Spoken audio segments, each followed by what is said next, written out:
It's been a year.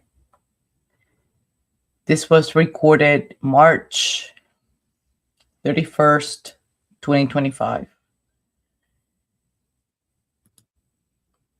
That's amazing to me.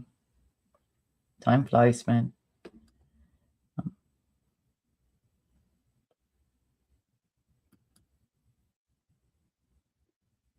In terms of whether it was missed or answered? Excuse me, can you repeat that? Sure. 12:29. I want to concentrate on the 12:29 a.m. call. Okay. That one in the Celebrate extraction, it shows in terms of whether the call was answered or not, the status is unknown, correct? It's on the last page. Yeah. Second row from the top. 12:29. Unknown, yes. Unknown. However, you've already acknowledged that y'all did have a short conversation on that 2:29. No, Correct? we didn't speak at 2:29. We spoke at 12:14 and we spoke at 12:18. We never spoke at 12:29. So you're indicating that Didn't talk to him, but somebody answered the phone. Or otherwise. Went to voicemail. The 12:29, yes. Okay. I want to show you a document. Well, let me ask it this way. According to this, there were 6 more calls between your phone and John O'Keefe's phone. Correct. Count it, correct? 1, 2, 3, 5, 6. And that's before, or that's up to 12:50 a.m. Is that right? Correct. I'd like to show you another document. Or if I could approach briefly.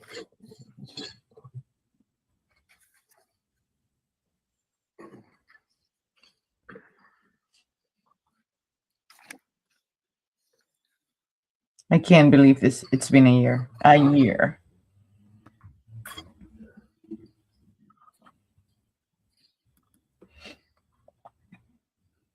I'm going to stop it right here. I wanted to come in real quick just to give a little bit of background in regards to this. As everybody knows, a lot of stuff happened that day, and there were a lot of people calling each other. Coincidentally, the 12:29 call that Jennifer McCabe placed to John O'Keefe, the only way that it makes sense to me was that at 12:29, or a few seconds or maybe a minute prior to, Ryan Nagel, Sarah Mason, and Ricky D'Antano had already passed Karen Read and seen her alone on her SUV with her hands in 10 and 3, or 10 and 2, whatever they called it. 10 and 2. They left. Karen Read left right after that.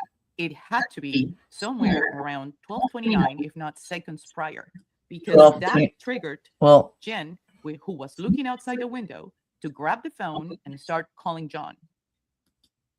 What we don't see is that simultaneously, right until the time that Karen left, she was also calling him. So this video was recorded about a year ago, March 31st, 2025.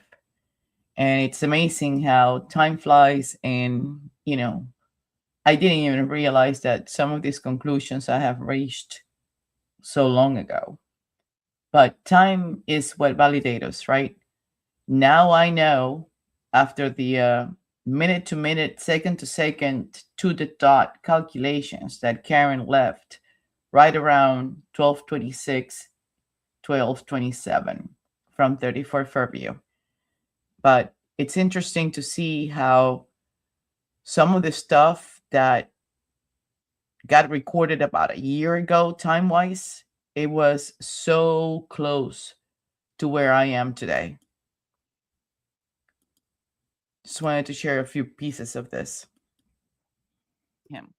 So there were calls going in and out at the same time from Jen to John's cell phone.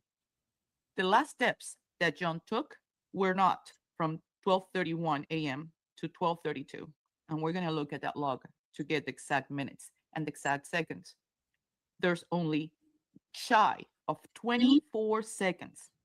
That's the time period that it took to travel 83 point something feet from the front door to the flagpole area and bring the phone outside. Everybody's asking, why bring the phone there? Why bring the phone? That was the last known place where everybody who was keeping an eye on Karen saw Karen and her Lexus parked outside. And that's where they brought the phone from 12:31 to 12:32. That was a trajectory of 24 seconds in the cold. 24 seconds. For John to have made that trajectory himself, it's impossible, It is judging by the injuries that he had sustained from where? From 12:21:10 a.m. to 12:24 38. a.m. Mm-hmm. 3 minutes and 19 seconds. That's the entire time that John was inside 34 Fairview. And he arrived at 12:21:10. So I'm going to show you something else.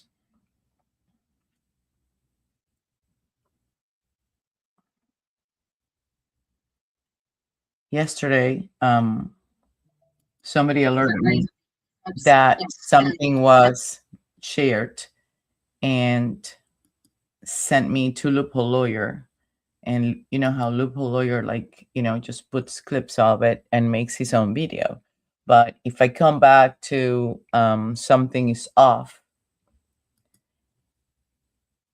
It was 9 seconds, except for the fact that that it switches to speaker. So I believe personally that Jen McCabe made this call, 7 seconds, whatever. It switches to speaker because she is no longer there. Because you know what else is no longer there after this at all? What? Coldplay. Mm-hmm. This is the other reason why I believe this is when she drove away. Because you can say, you're saying No, she drove away prior to. That's why the speaker tried to connect to the Bluetooth of the Lexus and he didn't find it. So he failed. And that's why he went back to the phone. it was triggered by phone activity. You're saying it's not triggered by phone activity. Which is it? The bottom line is this 12:29 Call. 44 Mhm. and 53 note of cold. So that was the call that Jen placed to John's phone after she saw that the Lexus was no longer there, but they were looking for John's phone. Now, don't forget, when Karen was still outside, 12:26, 12:27, they didn't know whether Karen was going to get out of the car and knock on the door, right? They were hoping that she would leave. That was the job of the Ford F-150, was to flash the lights behind Karen so Karen would be forced to push forward and away from the pathway that took people, like if anybody was to come in, right, from the driveway, taking that path towards the house. So they were still freaking out because John had already collapsed at 12:24:38 and Karen was still outside. So the Ford F-150 is behind her, right? The Ford F-150 leaves, the Lexus is still there, and shortly after the Ford F-150 leaves, Karen leaves. That's why Coldplay attempted to connect back to the Bluetooth where it was connected prior to John exiting the car, and it failed because it couldn't find it. The Lexus was already gone. Coldplay. There is no more Coldplay after this. Mm-hmm. None. Mm-hmm.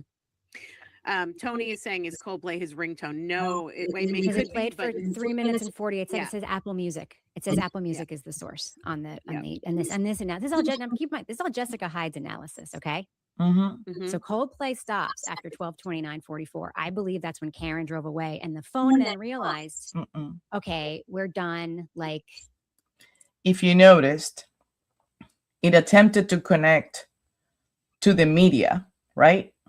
At 12:29:44, and it failed. That's why it went back to the speaker. That's what that tells you. So it has a built-in receiver on the phone, right? And that's what that tells you. Wait, I want to make sure that she's going to go back and tell you when she believes that he got out of the car. we're good with Coldplay now. Like the phone, it's like, okay, that I can stop switching sources now because the place that I'm trying to play it to is no longer available to me. Anybody who's had Bluetooth or had earphones in or had whatever knows that the Notice this comment. phone will get like real wonky. But to me, Mm-hmm. Tony is saying, is Coldplay his ringtone? No, it Because could it played be, for but 3 minutes and 48 seconds. Yeah. It says Apple Music. 3 It says minutes Apple and Music 48 is the source seconds. on the and this and this. And this is all now keep in mind, this is all Jessica Hyde's analysis. Okay. Mhm. Mhm. So Coldplay stops after 12:29:44. I believe that's when Karen drove away, and the phone then The column just to the right of the time shows what's logging the event. The column, you see it, shows what's logging the event. So the display, this is what shows, right? But this column to the right shows what's logging. So the media player was actually playing at 12:29 44, which is the built-in receiver of the phone.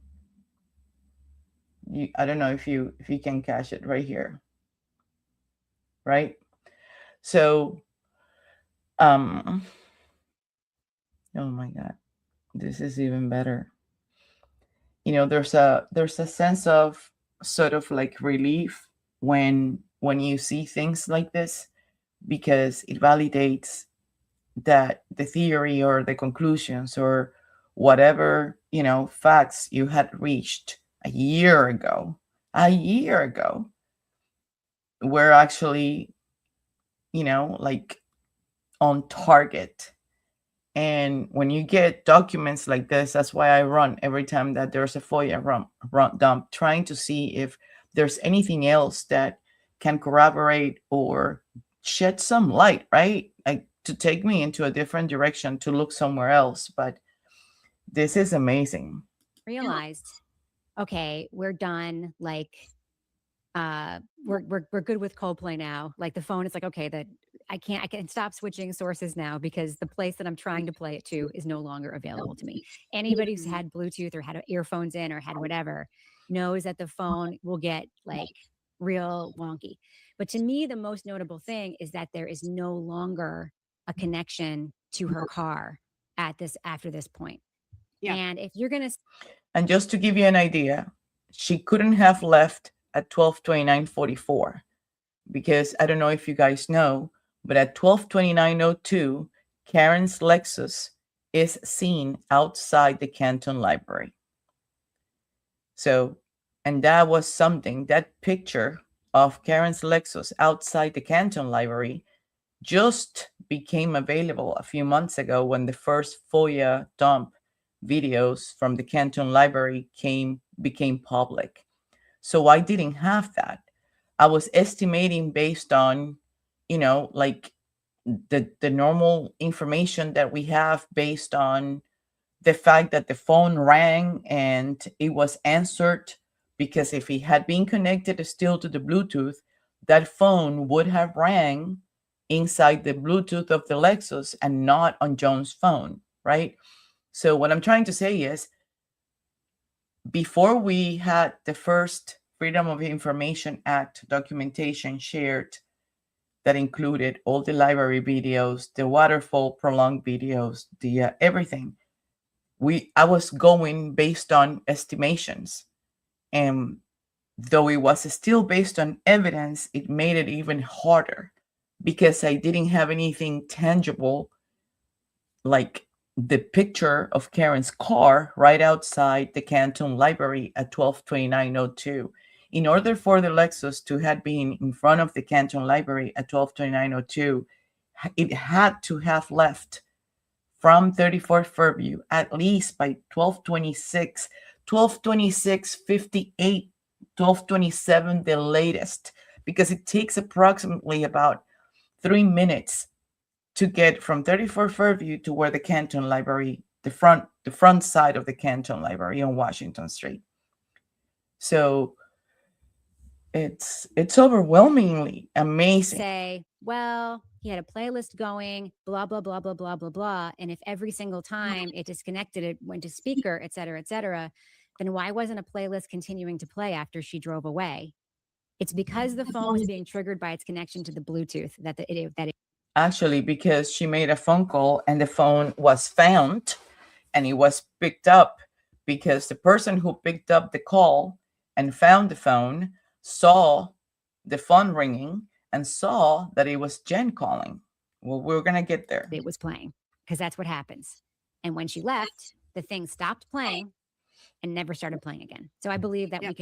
I am comfortable saying that at 12:29:53, she was far enough away Yes. from his phone where it disconnected for the final time from Coldplay and went back to his speaker and then never appears playing on his phone again.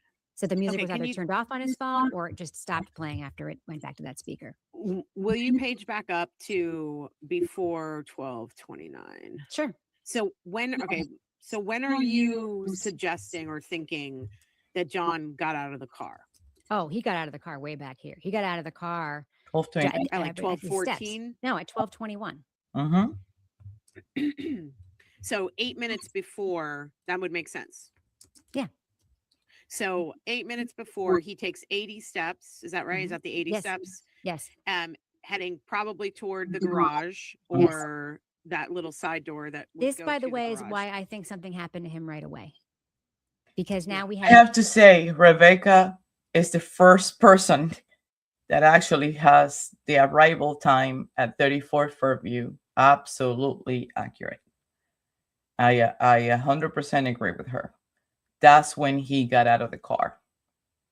I don't know if you guys know, but Apple organizes everything in clusters. The events, everything that happens, right, is organized in clusters, in groups. So everything is logged, whether it's GPS, whether it's calls, whether it's walks, whether it's steps, and they're only interrupted if there's a trigger that changes that event from what is recording or registering at that time, or there's a change on the behavior or the conduct of the person who is carrying the phone with them. The phone itself doesn't register nothing. Somebody has to be holding that phone, carrying that phone, and bringing that phone along. So the phone actually records events. From 12:21:10 to 12:24:38, when John finally collapsed and doesn't move anymore, that is one single event. And the only thing that interrupts that event from continuing on, right, like until like 12:30, like continuously, 12:24:38, 12:24:39, until all the way until 12:30, is the fact that John collapsed. There's no other way to say it. These groups, right, they log all the messages. It's in a hierarchy, sort of like, in priorities. So the user, the actions of that user, which is very helpful because it traces the flows, right, and your conduct. Like if you're going, the activities up and down, if you're, the elevations that are shown like vertically, like everything was vertically when it came to John's phone. Everything is organized as long as the person has the phone with them and is carrying that phone. If there's an interruption on that cluster, it's going to show it on a break in time. And then another cluster is going to start showing a different, type of events that could have happened. But let me go back to Rebecca. I'm happily surprised that she got to the 12:21:10. 8 minutes with no steps. Yep. 8 minutes with no steps, and then No steps, no data, no recording any movements. After 12:24:38 until 12:31:16. the phone is picked up at 12:29. 12:29:44. Yes. Which is The what you're phone is saying, picked like up at no, the phone isn't picked up until Or picked up 12:29. by the no, caller. there's more steps. There's more steps here. Oh no, No, but Jen calls him at 12:29, and that's when he 29:44. picks it up for Yeah, 7 but seconds. Rebecca Right is there. Somebody 12:29. Rebecca was thinking about 12:31:16 when the phone was physically picked up and taken outside by the flagpole for 20 seconds between 12:31:16 until 12:32:50 whatever. That's what she was thinking about, not the call. The call was at 12:29:44. 44. That's what when I'm saying. somebody picked it up. So Mhm. if at 12:21 he gets out of the car, he walks 80 Mhm. steps into the garage or Mhm. into the family room, wherever he ended up, Correct. and then something. So what are you positing happens when he goes through the door? Like what?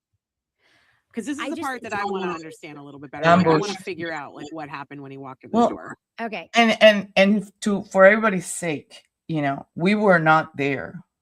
The only thing that we can do is, you know, imagine the cruelty that probably he endured during this time because we were not there.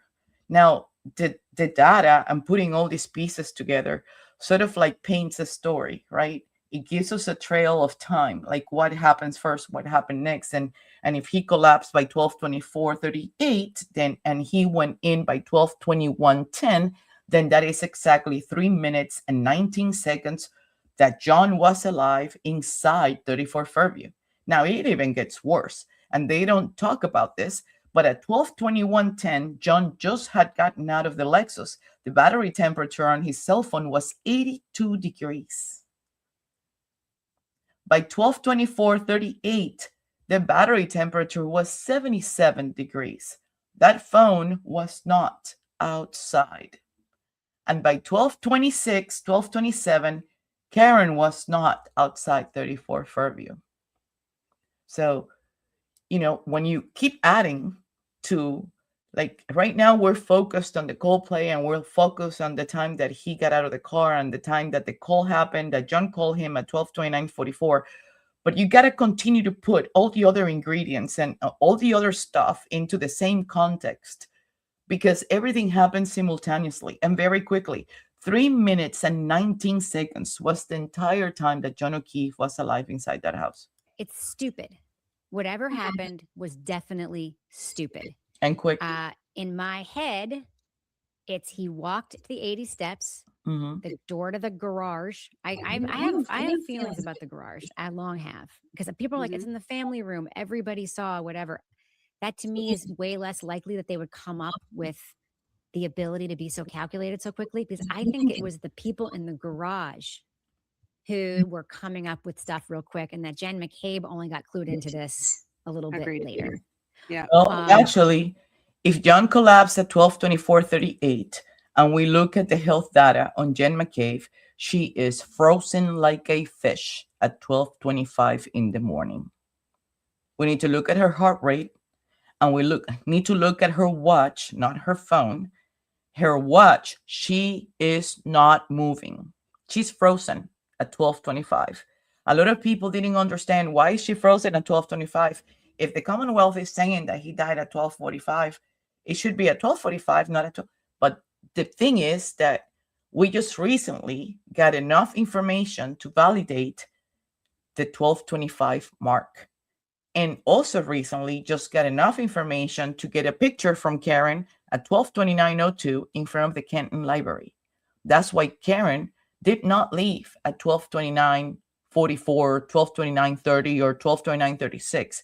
She had to have left at least by 12:26 and a few seconds to be able to be seen at the Canton Library at 12:29:02. So, like, I'm talking like 15, 20 minutes, half an hour, or whatever later. Not like not like, hey, Jen, you got to look for John's phone because he's dying on the floor and Karen's out there. It was not, I do not believe it was like that. Seems so unlikely to me. So I think that he walked up to the house and maybe the dudes are in the garage, maybe some combination of Brian, Colin, maybe even Chris in the garage. They're having a little chat up about what a piece of shit Karen is for fucking around with Higgins while she's with John, Right. and then on them all being in that bar and then her doing nothing Right. or whatever. They're hot under the collar. I believe whatever confrontation happened there had already started at the bar. I believe that John knew that they were hot and he was just like, whatever, probably didn't care. Went in, they said something to him. He may have done a little, there may have been like a little like attempted aggression. The dog either jumped on him right away or somebody punched him right away. He fell. The dog was involved because the dog was in the garage because the dog doesn't like people and there was a party happening in the house. And Mhm. also, yeah. we think that some of these people might have been smokers. We know Higgins was a smoker. Higgins was a And smoker. so Do we they're know either that for standing- sure? How How do we know I don't know that Higgins was a I smoker. read it. I read it on the internet. It must be true. No, I don't think I read it on the internet. I read it somewhere in files, I thought. But anyway, I didn't think that Higgins was a smoker. I knew that he drank Jameson and ginger, but he doesn't look like a smoker to me. He doesn't have anything that tells me that he's a smoker. I'm assuming that somebody in this group was a smoker, which means Maybe. they're Well, I mean, if we look at the waterfall, if you were a smoker, you were constantly going in and out, in and out, in and out. Now, the temperature was not very inviting, but, these people were at the waterfall from 9, 10 o'clock. Karen and John walked in at 10:54 and a few seconds, and they were there until at least 2 hours.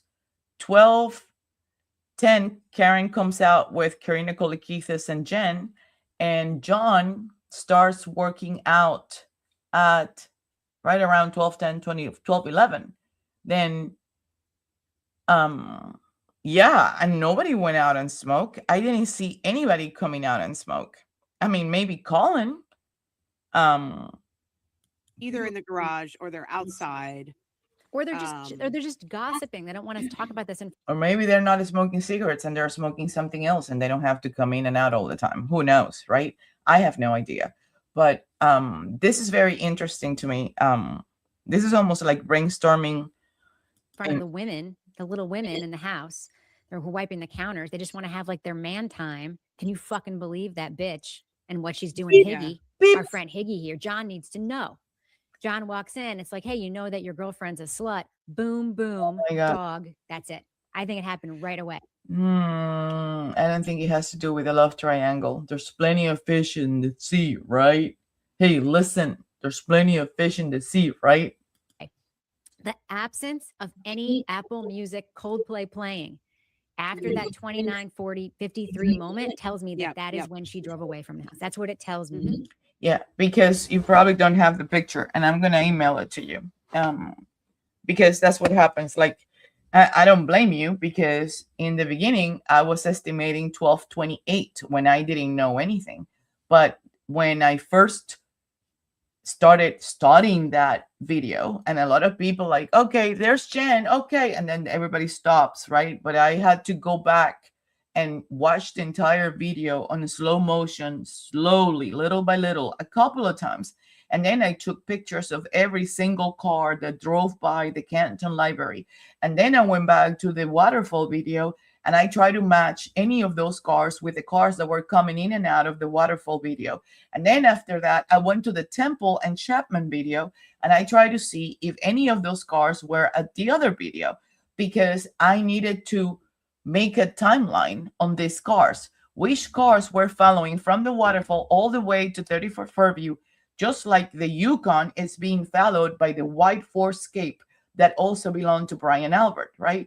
So that's when I found Karen's Lexus. Nobody was looking at 12:20, 12:30 at that time. Everybody was looking earlier on because if they had left the Waterfall Bar and Grill, the Walgreens parking lot around 12:12, right? They would have been seen no later that 12:15, 12:14, following Jen and the other car towards 34 Fairview. What happened was that Jen and the Ford Escape, the white Ford Escape, turned left on Sherman, and Karen kept going, and she's seen at 12:15:51 crossing Sherman and Washington, right? Which is coincidentally the same route that Ricky D'Antano, Ryan Nagel, and Heather Maxson took, even though they could have taken the shorter route, but we'll talk about that later.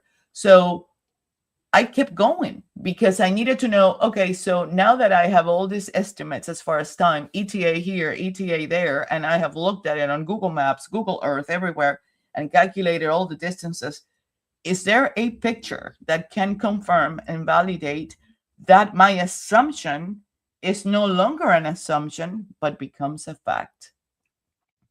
And that is why you don't quit, because it's in time that you find these things. Just like when trial 1 ended, the entire evidence file logs started becoming available. And that was the first time that we got our hands into, some of the stuff that we needed to reach some of the conclusions that we now have today, but today they are validated. So I love this. I absolutely love this. I ran this by somebody I know who knows tech. They said that absolutely could be it. It wasn't like, oh, that's what happened. Obviously, we can't know, but I believe that is the signal we that do, she left Rebecca. at We know. 12:53, and I believe, at 12:29:53, and I believe that everything that happened after that, including their stupid text streams, including their key cycle stuff, which makes no sense at all. I agree. Well, Because and you know what? Okay. Can I let's remind just- I people why the also- key cycle stuff is bullshit? Yes, please. Go ahead. I know. They determined that 75% depression on her reverse, on her gas pedal while she was in reverse, happened during a certain key cycle. Mhm. The way that they determined it was that key cycle was by, we heard this at trial, I'm not making this shit up, was by looking at the mileage of the car when Trooper Paul examined it, and then subtracting all of the trips that they knew that she had taken and looking at potential key cycles that could have matched up to those trips, right? She drove to John's house after going to 34 Fairview. Then she drove to Jen McCabe's house in the morning. Then they went back to John's house. And then she went back to 34 Fairview. Then she went back to John's. Then she went to her parents in Dighton, et cetera, et cetera, et cetera. Yep.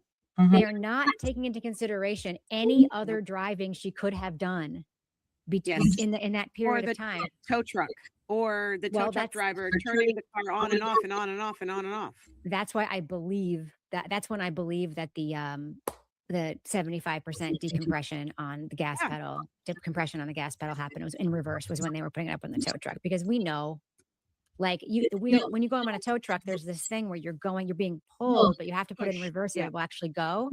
And and it's like it was in the snow, so it's getting sitting. That totally makes sense to me. But they using the mileage to go backwards to guess the key cycle, because they matched key cycle up with mileage in the infotainment, is the least scientific, nonsensical way to do that. It makes zero sense. Makes absolute zero sense. So anyway. No, she did not put her foot down. I'm sorry, this is not right. So the 30. Wait, what? She didn't. Someone says this was the 3 point. I do not believe this, because you do not press your gas pedal down 75% when you're making a 3-point turn. You just don't. It's Not in enough snow to track a cat. So I have a fancy car. Karen had a fancy car. My car's not as fancy as Karen's, but it has a thing where when you put it in reverse, you can do a backup assistant where it will back up in the same path that you drove in. It's very convenient for someone who has a really long driveway, or if somebody has a garage like mine that you drive into that's super narrow and you don't want to hit the garbage can on the way out, you put the reverse thing on, it reverses automatically. But you have to put your foot on reverse pedal to do that. It's just guiding the car. When you go faster than 3 miles per hour, which is barely touching the pedal, it's like slow down, slow down, slow down, slow down, slow down.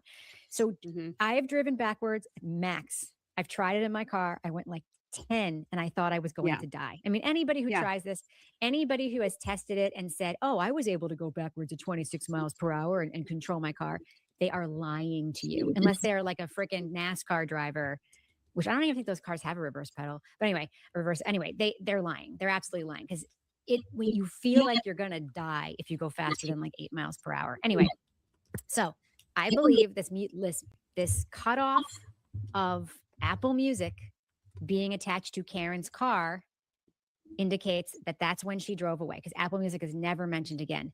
Now, if Apple Music is there, they're not showing it. And why wouldn't they show it? Because the best evidence that Karen Read hit him with her car and left him in the snow would be if his Apple Music continued to play all night until his phone died. Yes. And that did not happen. And if it did happen, they didn't put it here. So why wouldn't they put it there? Okay, wait. Put on reverse pedal to do that. Let me listen to that again. When you go faster than 3 miles per hour, which is barely touching the pedal, it's like slow down, slow down, slow down, slow down, slow down. So Mhm. I have driven backwards at max. I've tried it in my car. I went like 10 and I thought I was going Yeah. to die. I mean, anybody who Yeah. tries this, anybody who has tested it and said, oh, I was able to go backwards at 26 miles per hour and control my car, they are lying to you, unless they're like a freaking NASCAR driver, which I don't even think those cars have a reverse pedal. But anyway, they're lying. They're absolutely lying because when you feel like you're gonna die if you go faster than like 8 miles per hour. Anyway, so I believe this cutoff of Apple Music being attached to Karen's car indicates that that's when she drove away, because Apple Music is never mentioned again. Well, and in when it comes to electronics and the Bluetooth and the connectivity, what that means is that it was attempting to connect to the Bluetooth.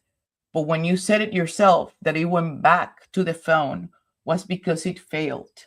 So just like when Karen connected to the Wi-Fi at John's house, right? And then soon after you hear her heels walking through the garage, right? She connected at 12:36 because she was in proximity to arriving towards the driveway and already parking at John's house. She connects way a little bit before she actually gets to John's house, because that's how the what do you call it, the coverage of the Wi-Fi doesn't just cover you at your house. I still have Wi-Fi, like, all the way outside to the corner of my property, for instance, because the Wi-Fi reaches that far. So the Bluetooth works the same way.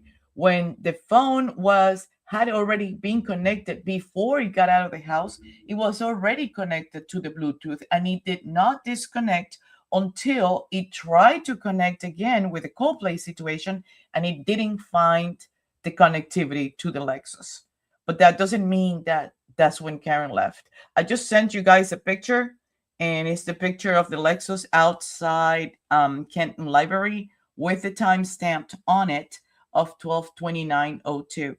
So you guys have it. But, great job on the Coldplay situation. Hats off on that. I'm going to switch to this just to show you guys how I was almost there. Listen to this. Everybody's looking at the same phone records that everybody's looking at. Everybody can see that there is absolutely no activity from 12:24 until 12:31. 7 minutes elapsed, Almost 8. or approximately, between the 12:24 mark until the 12:31 mark. Mm-hmm. Whoever is saying that Jones' last steps were from 12:31 to 12:32, 24 seconds, that doesn't make any sense in any logic mind whatsoever. His last 3.19 minutes alive were from 12:21 to 12:24. At 12:29, Jan had called John a couple of times. And one of the last times that she called was at 12:29:44, and that call was answered. And it was answered by somebody who was not John. Mm-hmm. It wasn't John who answered the phone, but the phone was identified. Its location, where the heck it ended up at, it was identified. Somebody retrieved that phone. Somebody grabbed that phone. And the panic mode was, get that phone out of here. Throw it over there. Throw it over there. That's where she was parked. And that's where somebody took it. In a 24-second rush, somebody took that phone outside the house and dropped it off by the flagpole, which was the last known location of the Lexus. It's the only thing that makes sense. Now, everybody can have their own theories. That's just my theory. If we listen to Jen, when she's asked about that 12:29 call, she gets really antsy, which lets me to believe a couple of things. Either Jen didn't know what had been happening down there in the basement, 3 flights down, 3 flights up, whatever it was that this thing took place. Either she didn't know, or she saw the car leave knowing what had happened, and the call was an attempt to locate the phone. At the end of the day, the reality is that none of us were inside 34 Fairview, and we cannot pinpoint exactly to the T what was it that happened.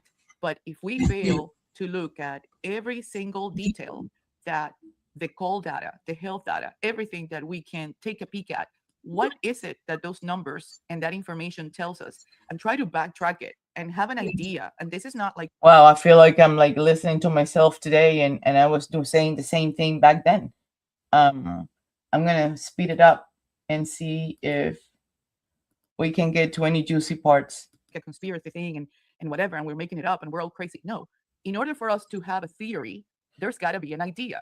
When you put it together, not only going forward from what happened at the waterfall, undebatable is on testimony, and the three of them said the same thing. They met at the corner of Cedar Crest and Fairview Road, and those Ryan Nagel saw Karen and John both together. That is undebatable, is on testimony, and the three of them said the same thing. And now They met. it gets worse because we have a picture where we can attest, and again, this is a year, I'm showing something from a year ago, March 31st, 2025.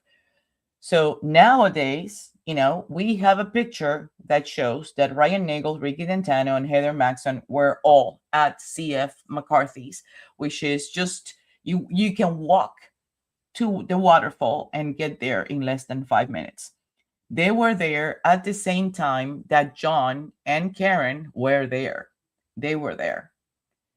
So, and coincidentally, they showed up at 34 Fairview also right after Karen and John showed up. And weirdly enough, they know that town.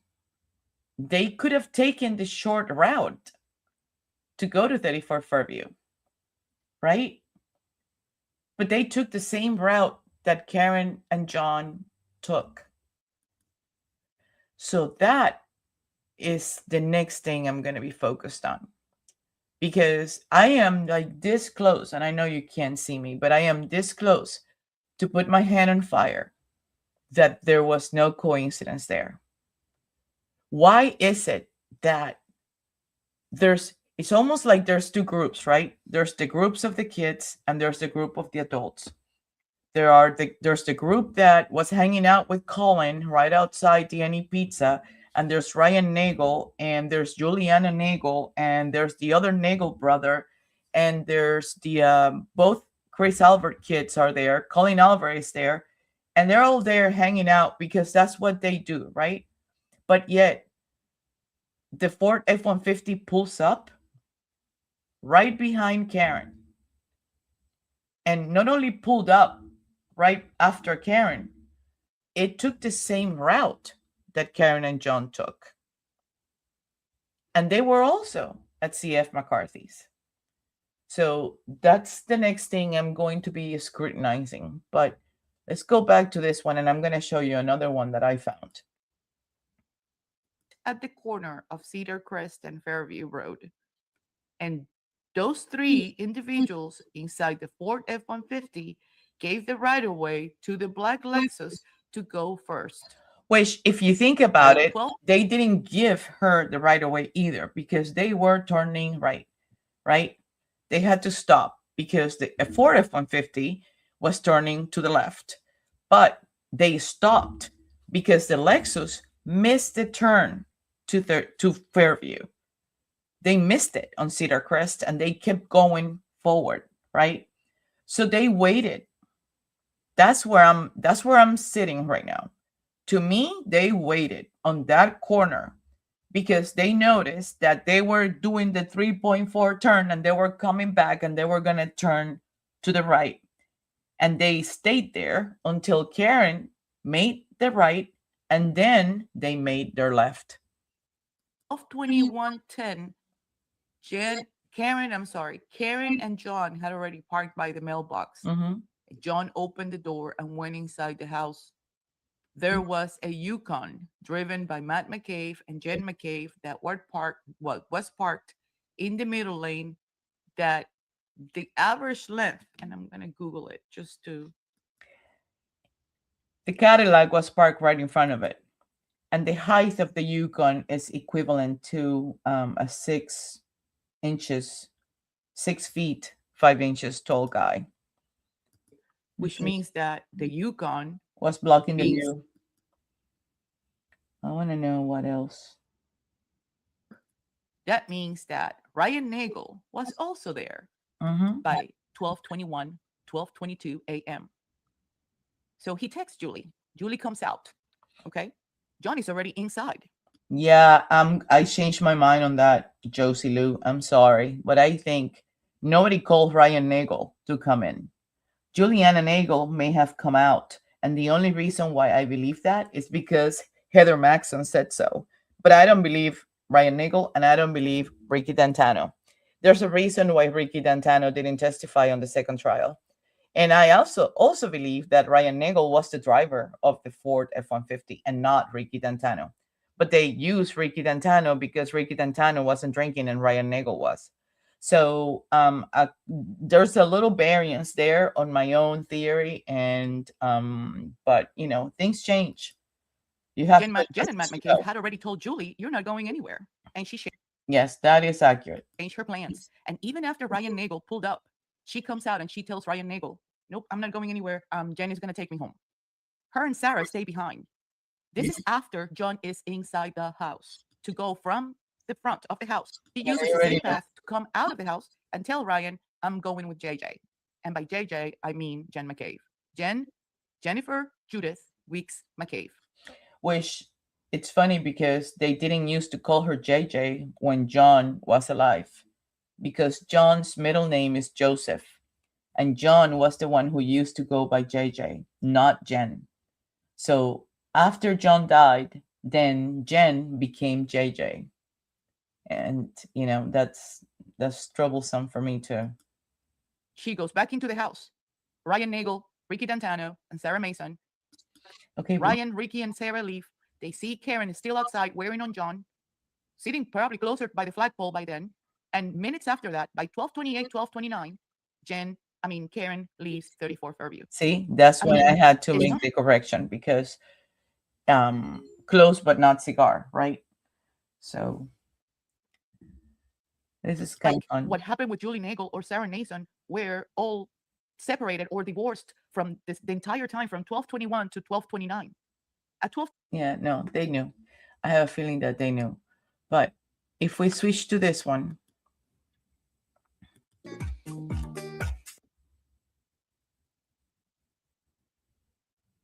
can understand that Jen clearly down at 12:24 in the morning. let's see. John was down, severely down at 12:24 in the morning. So I can understand that Jen was calling at 12:29 looking So for the this phone. one is Well, why did she keep calling? from April. Right up to 1:47 in the morning when she left, she kept calling Joan's phone. Mm-hmm. But Joan's phone was pretty much inactive after 12:32.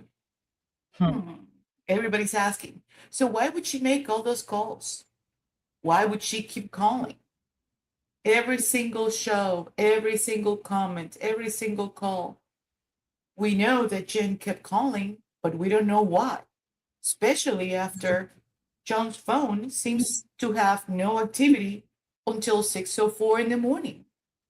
And it's funny because at 6:04 in the morning, 432 steps are registered on John's phone. Mm-hmm. Too many theories, too many tests, too many questions. So that was April 9th, 2025. This is still March 31st, 2025.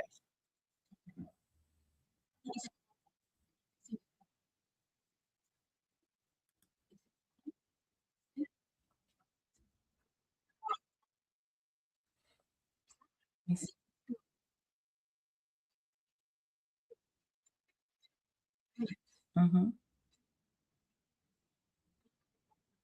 Mm-hmm.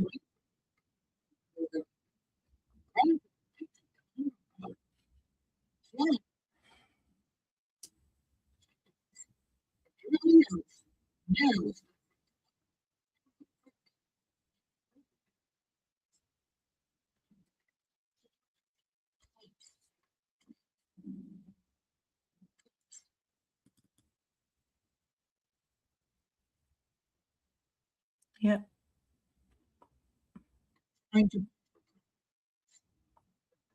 Mm-hmm.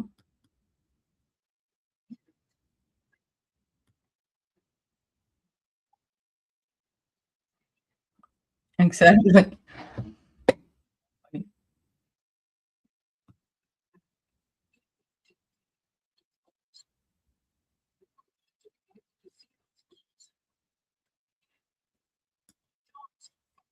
Mm-hmm.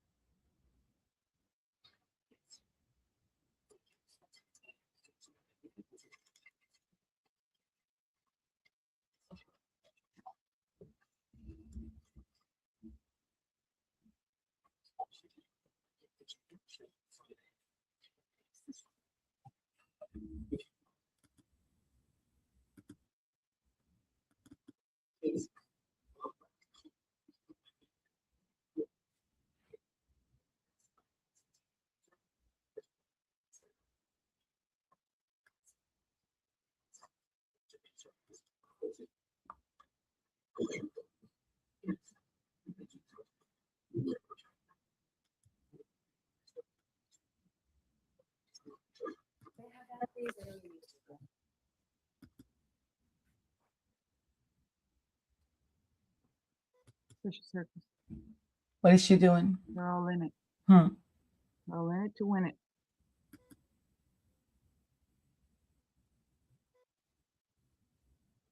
And that's her sister. And that's Denise. That's Michelle.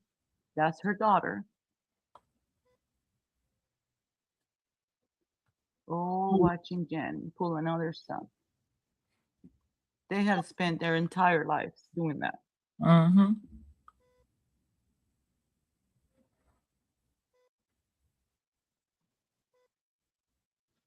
Men's product works wonders for Oh my women God. too. Oh yeah, that was Days and you're back in the looking for a day. new look, get Are you yourself looking some for a new look? simpler hair color. For a long time. Dreams Feed Media has also been working on it for a long time. Yeah, she was There's the a one lot who of was meetings. measuring Are the distances too. Yes, Whose Apple ID is that? that's mine. If you look, 6 lines below that, there's a full phone number. Again, don't read the phone number out. Tell me if you recognize it. I do. Whose is that? That's mine. May I approach her? Mhm. Yes. I'll take the unredacted copy back. Okay. So we don't get it mixed up. Does this appear to be Celebrite extraction of your phone record, your Apple ID? Yes. Um,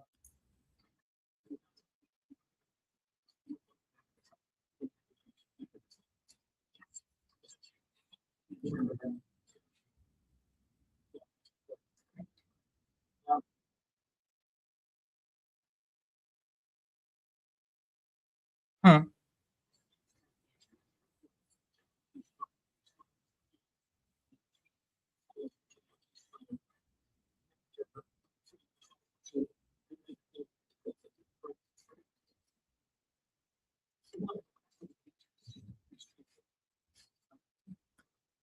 By the way, you guys, or whoever, I don't know if somebody's listening or there we go. That is Karen's Lexus, 122903. 122903, caught in front of the Canton Library.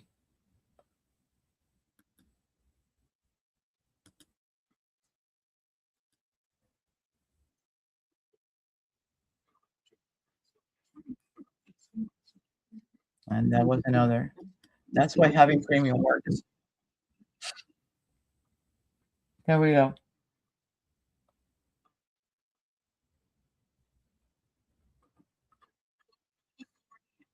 Hold on. 3156. There's no activity. None. No activity whatsoever. But it's almost 7 minutes. Yeah. And then you can see that from 12:31:56, that's just 4 seconds away from 12:32, Mm-hmm. 16 seconds. 20 seconds are registered during that time. 20 seconds. So 36 steps in 20 seconds. one of the easiest things to do is to You don't need to make things difficult Harder. to try to get an easy answer. Okay. Okay. If John O'Keefe's phone traveled approximately 83 feet for a total of 20 seconds from the front door of 34 Fairview to the flagpole, Mm-hmm. you can get an estimate of how quickly that person either walked, depending on weather conditions, because you have to, in order for you to get the right answers, you have to be able to ask the right questions. There's no way that John was in any conditions whatsoever after spending 3 minutes and 19 seconds in that house and having suffered from a blow in the back of the head, which caused convulsions, which caused him to vomit, to then get up, okay, like a couple of minutes later and travel at this speed to put his phone or put himself or drop off at the flagpole. Yeah. There's no way. So the distance was 83 feet. The time that elapsed was 20 seconds between. That means that it was 4.15 feet per second. Mhm. You can't make this shit up. There is no way that it was John who brought his phone over. There is no way that John was up after that 12:24:22 mark on. That is so true. So if I go to this one,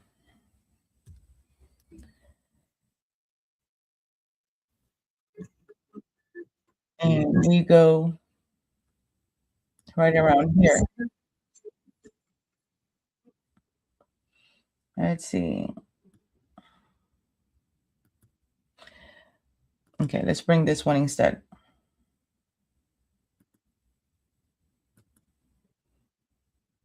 Who do you think you're fooling? We had to get into this phone. Yeah, you had to get into that phone. And you had to continue to call and call and call, because every call presented an opportunity for you to pretend that you were answering the phone without needing a password, without needing Face ID, and try to answer the text, access the text messages, access the pictures, photos, anything that you could access on Joan's phone. And that's why you called 6-7 times, all the way up to 4:59 a.m. in the morning. So I don't know if you guys know this, but if you have your phone and somebody has, let's say for instance, I want to get into my husband's phone, right? Just like Rebecca was explaining. If there's a call coming in, let's say I don't have the password to his phone, I can try to answer that call, right? I answer the call on my phone. I put the call up. I minimize it. I can go look at his text messages. I can look at, not all of it, but I can look at some of the stuff that he has on his phone just by taking advantage of an incoming call, right? So when you see somebody calling, when you see Jen or Jane's phone, because by now, I don't know that this was Jen. By now, I think that Jen's phone was being used to continue to call John O'Keefe's phone. So it would present an opportunity for the person who was handling John's phone to try to attempt to answer the call and then try to go and delete pictures, delete messages. I don't know. Look for something. I have no idea. But somebody did have that phone. And somebody was trying to access the inside of his phone, and it was through the incoming calls that were happening. I believe that, because otherwise, why would all these calls be coming? Who had that phone that also had a radio, a police radio? Oh, that's true. That could have heard that at 6:03, the 911 call you placed came in. Who had that phone? Same person who had that phone took 432 steps from 12:32 in the morning until 6:04 in the morning. And that's what I believe. And I wanted to talk about that too, because a lot of people, there's a lot of content creators that are counting steps and counting this and counting whatever, right? But I truly believe that if that phone was on airplane mode and placed on a Faraday bag, the phone doesn't allow any frequency, it's not exposed to any cell tower frequencies, right? Everything stops in that phone. There's no temperature. You will see, like on the information that you see on trial, there is no temperature measured during the time that the phone is missing in action from Earth. No, nothing, no steps, no nothing. But what happens is when the phone gets taken out of the Faraday bag, everything updates, right? So whatever happened between 12:31, 12:32:16, and 6:04 in the morning when the phone was taken out of the Faraday bag, it updated at 6:04 in the morning. That's what I believe. I have tried to do it with my phone. I ended up purchasing a Faraday bag. I did a bunch of exercises with it, and all of my steps, my health data, everything stopped the minute that I put it inside the Faraday bag, and it updates once I take it out. It doesn't, the accelerometer inside the Apple phone, which is a different feature, right? It's not stopped because the phone is on the Faraday bag. The only thing that the Faraday is blocking, it's almost like it becomes invisible to the cell phone towers, if you will, right? It's not exposed to cell phone towers. It's not triggering GPS. It could be at a different location and it will not register that location because it blocks all the signals from the cell tower. But the accelerometer is an independent sort of module inside the Apple, and it will continue to register the steps. And that's where the difference is. Let's go back to this. And took that phone either out of a Faraday bag or outside, or took it off of the No. airplane mode. One of the two. Who took the phone? Who had the phone? Who took the damn phone? Who was trying to get to Joan's phone, text Info messages and pictures? Tell me, Jen. You know exactly who that was, don't you? Yep, she knows. We do too. And that is the beauty of waiting. Because when you wait, the truth comes out one way or another. And there's no way the truth comes out. What we need is time. And sometimes time is what we don't want to have or give, right? Because time is of the essence, because we're in a constant race against time, because there's a civil trial. There's a second trial. Now there's a civil trial. And patience is not one of the virtues we have. But if we give time where time is due, in time, every single one of whatever ideas we had back then, we will have them validated one by one. So yeah, it is amazing. But you know what I did is there justice. I went back and I started looking at different videos that I had done, like back in the day when my channel was not that channel. It was called something else. And but I decided to go back to those old videos and see what I could find. And I found these things and I'm going, oh my God, I don't even remember doing that. I don't even remember Jesus. So here's another one. This one is pretty interesting too. And I wanted to put them all together and sort of like do a mashup and see to compare it, right? From a year ago to now. Let's see. Oh, yeah, that was John's phone had fallen from his pocket. Brian and Chris tried to find the phone and hear it ringing. But it was Karen calling because she was still outside. And Joan's phone was still connected to the Lexus.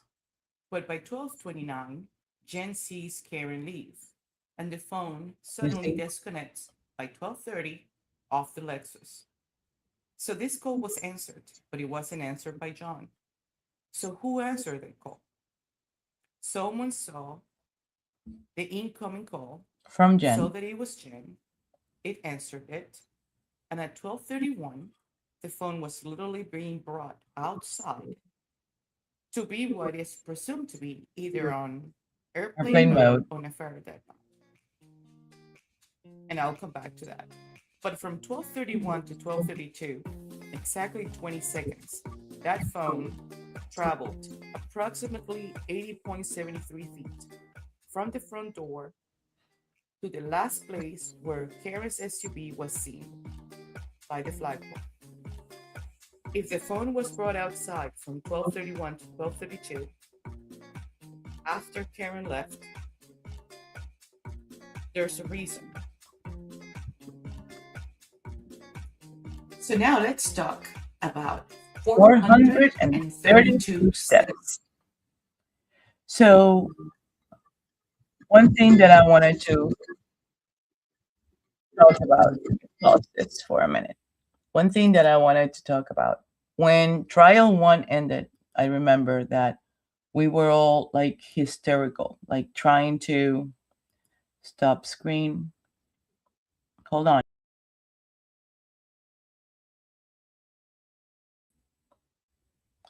I don't know what happened there, but let me see if I can show you this. When the first trial ended and the evidence became available, and we were all told that the evidence was going to be available to anybody that could, that wanted it. The first thing that I wanted to do was look at the damn evidence. So I ended up asking for help, and I wanted to see, can everybody see that? Let me see. How do I know? Let me see. Oh, let me go back to the messages. Comments. Okay. Well, I can look here and see if I can see it. So it's different from when I'm showing documents and when I'm showing YouTube channel stuff. Sometimes it goes away and I don't even notice. So let's see. Yep, I can see it. So, okay. So the first thing I saw, this is the evidence that came out right after the first trial. So the first trial ended, I want to say that it was somewhere in July. And soon after, yeah, it was July 2nd, because David Trupp, which is the public relations office for Norfolk County back then, he quit. The minute the trial was over, he quit on the same day. On the second, on the third, he bailed. He ran as fast as he could. And that was epic for me. It's like, oh my God, he couldn't take it anymore. But a couple of days later, the evidence started to be shared with everybody. And there were a huge group of people on X, and we were all sort of like pulling the rope towards the same direction. And everybody was helping and sharing all these documents. When I got a hold of these documents, and the first thing that I noticed was that 12/11/09. That's the first thing I noticed.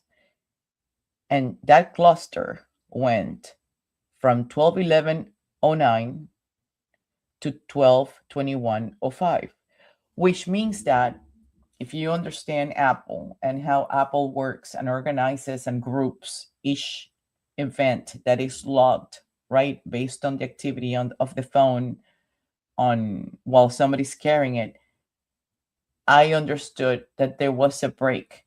Something triggered something that interrupted the 12/21/05, and then it's sort of like, what happened, right?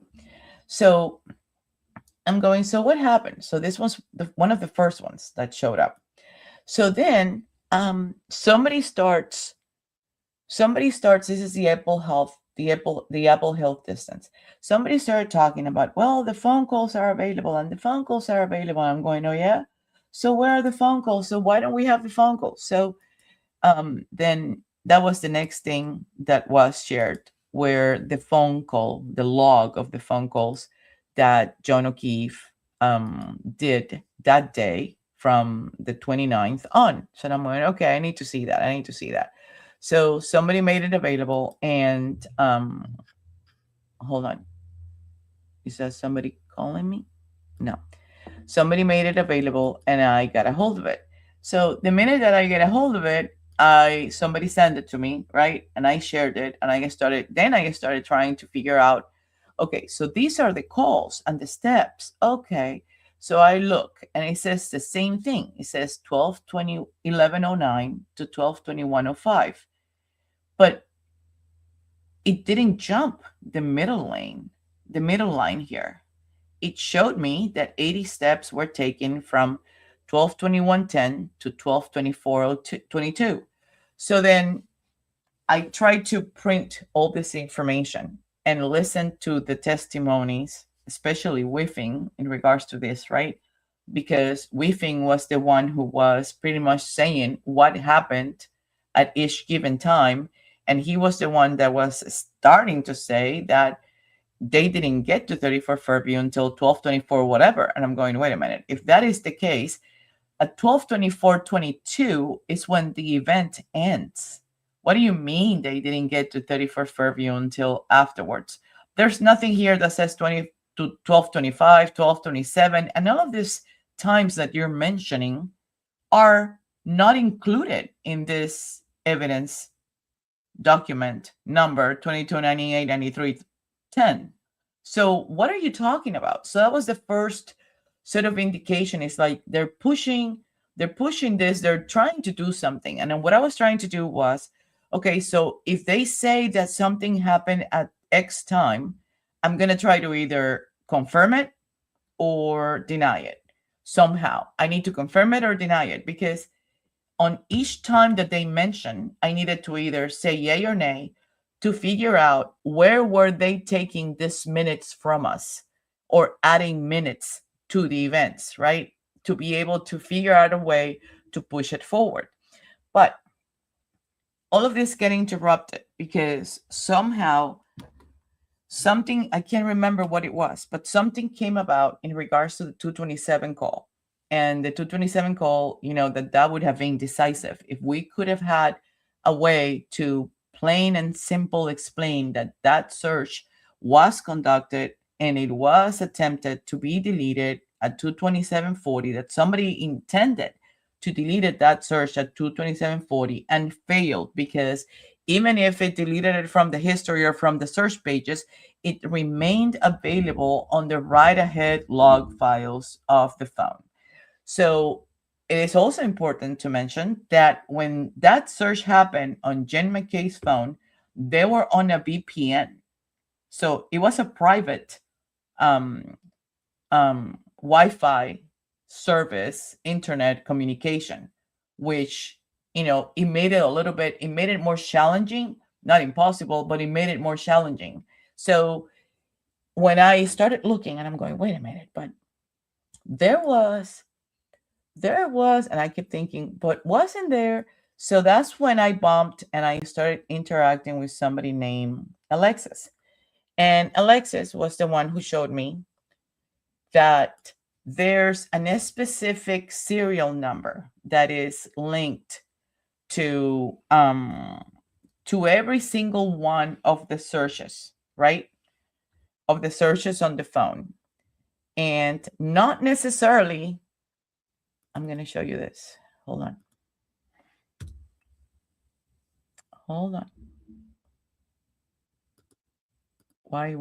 Why doesn't it want to play? Show options.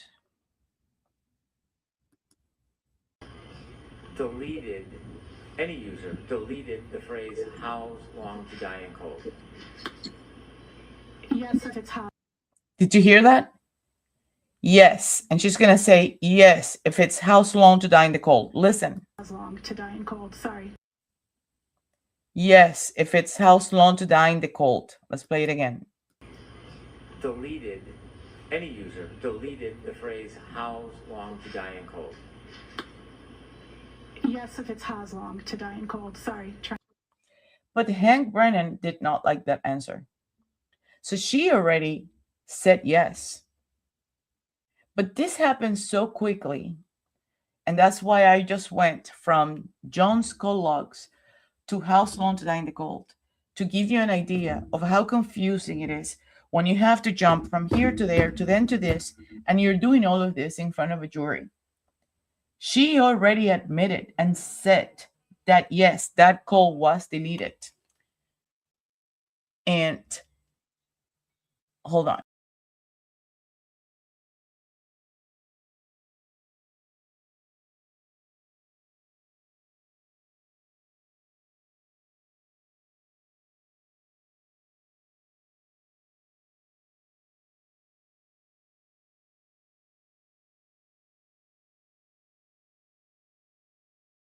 Trying to clarify. Pardon me. Did you come to an opinion to a reasonable degree of scientific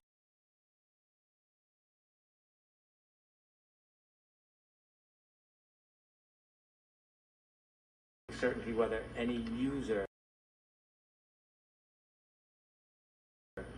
deleted the phrase "how's long to die in cold"? Yes. Deleted any user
deleted the phrase "how's long to die in cold"?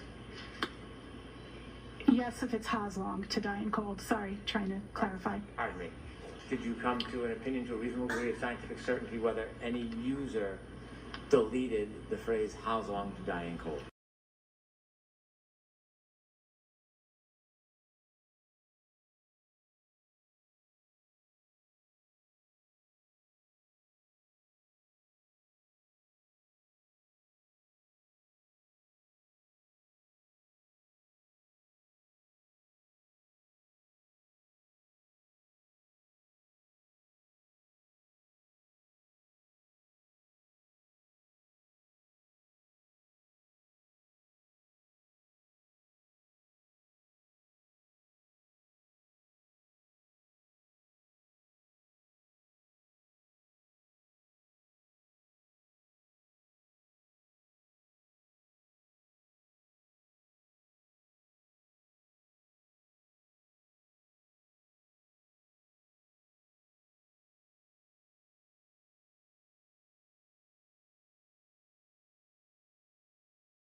And what is your opinion?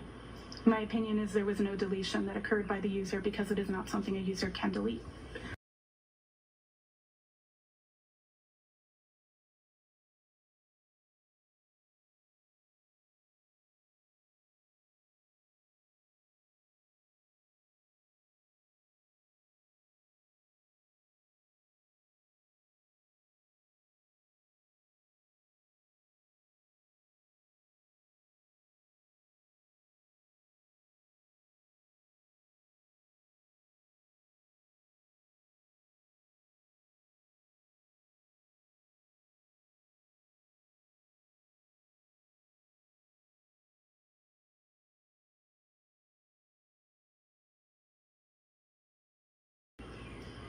Deleted, any user deleted the phrase, how's long to die in cold? Yes, if it's has long to die in cold. Sorry, trying to clarify. Pardon me. Did you come to an opinion to a reasonable degree of scientific certainty whether any user deleted the phrase, how's long to die in cold? Yes. And what is your opinion? My opinion is there was no deletion that occurred by the user because it is not something a user can delete.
Christ. Can you guys hear me now? Oh my God. Let me see. Hello? It should be working. It has to be working. If it's not working, I'm going to throw every single thing that I'm connected and I have here. I'm going to throw it out. And, oh, thank God. Hello. Hello. Finally. Okay, so I was showing earlier this clip that I managed to snatch, that it was very, very quick. But if you slow it down, you can hear Jessica Hyde saying, affirming, confirming to Hank Brennan that yes, the 227 search, How's Long to Die in the Cold, was deleted. Listen to this thing. Deleted, any user deleted the phrase, how's long to die in cold? Yes, if it's has long to die in cold. Sorry.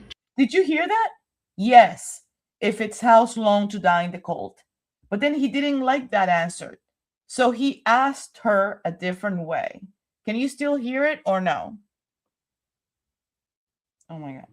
I'm going to have to get like an iPad or something so I can try to see if I can. Okay, wait.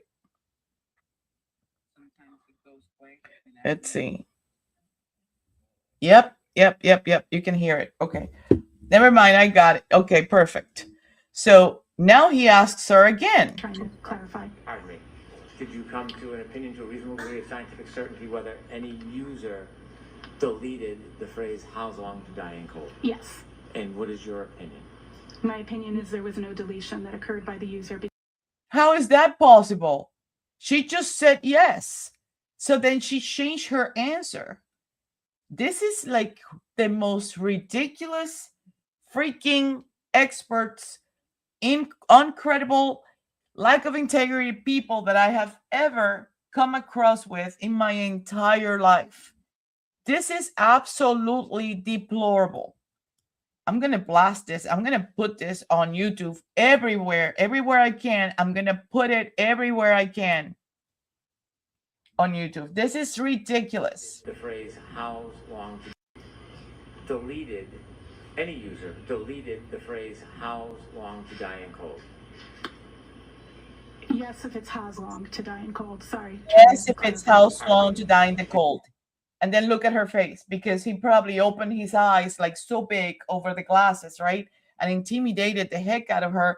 And then he turns around and he asks her again, and she fixes it. Did you come to an opinion to a reasonable degree of scientific certainty whether any user Did you see her face? the phrase "how long"? Oh my to die God, in wait. cold? Whether any user Look. deleted scientific certainty whether any user deleted the phrase "how long to die in cold"? Yes. And what is your opinion? My opinion is there was no deletion that occurred by the user because it is not something a user can delete. Oh my God, guys. Can you believe this? Can you believe this? This has me so irritated. I mean, ugh. Okay, let's go to this one. Hold on. Let me go. So back in the day, and D-Mart, you just got here, but what we were talking about was that I found a bunch of clips when I had less than a one-string channel, and I had done some recordings and videos and whatever that date back to like March 2025. And some of my conclusions today were very similar back then, especially when it comes to times. The times are like exact. What changed a little bit is the fact that now we have a way to prove it with the videos that have been released, with the picture. I don't know if you saw it, the picture of Karen. We showed the picture of Karen's Lexus outside of the Canton Library. So, there was never a follow-up. So, and that is irritating, because just like there was a way that they kept asking Jen, well, you called John at 12:29:44, right? I never spoke to John after 12:20 in the morning. So why didn't they ask her, so who did you speak with? Who picked up the phone? Because there was a call at 12:29 in the morning, 12:29:44. Somebody picked up the phone and somebody spoke, like answered it, right? And spoke for 7 seconds, 8 seconds. So who answered that call? Nobody followed up on it. Now, I talked to a few people on the phone, and we brainstorm about different things and possibilities. And while I have those conversations, I also have come to the conclusion that, the Commonwealth had their goal. Their goal was to try to prosecute Karen and find her guilty no matter what.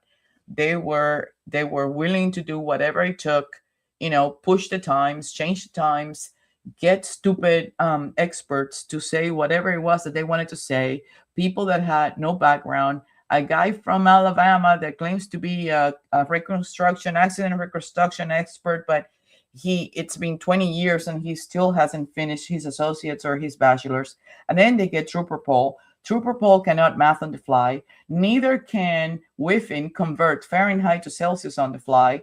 I mean, these are your so-called experts. But then when the defense team brings an expert like Richard Green, which had his own company, which had his associate's degree in forensics, people that have credentials and a background and have companies that this is what they do, this is the type of services that they render to people, then they ignore them or they try to offset them.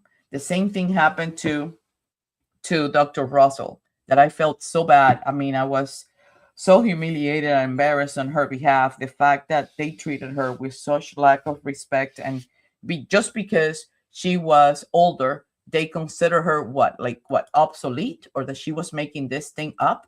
There were a lot of people who were interested in this case and learned about the case because they learned it on the news. So it's like, it is unheard of that those who brought the most experience and credibility and integrity were discarded and not taken into consideration just because A, Y, or C, or it didn't fit the narrative that the Commonwealth wanted to push, or, you know, Josh Canoni didn't want to let it in. It is ridiculous.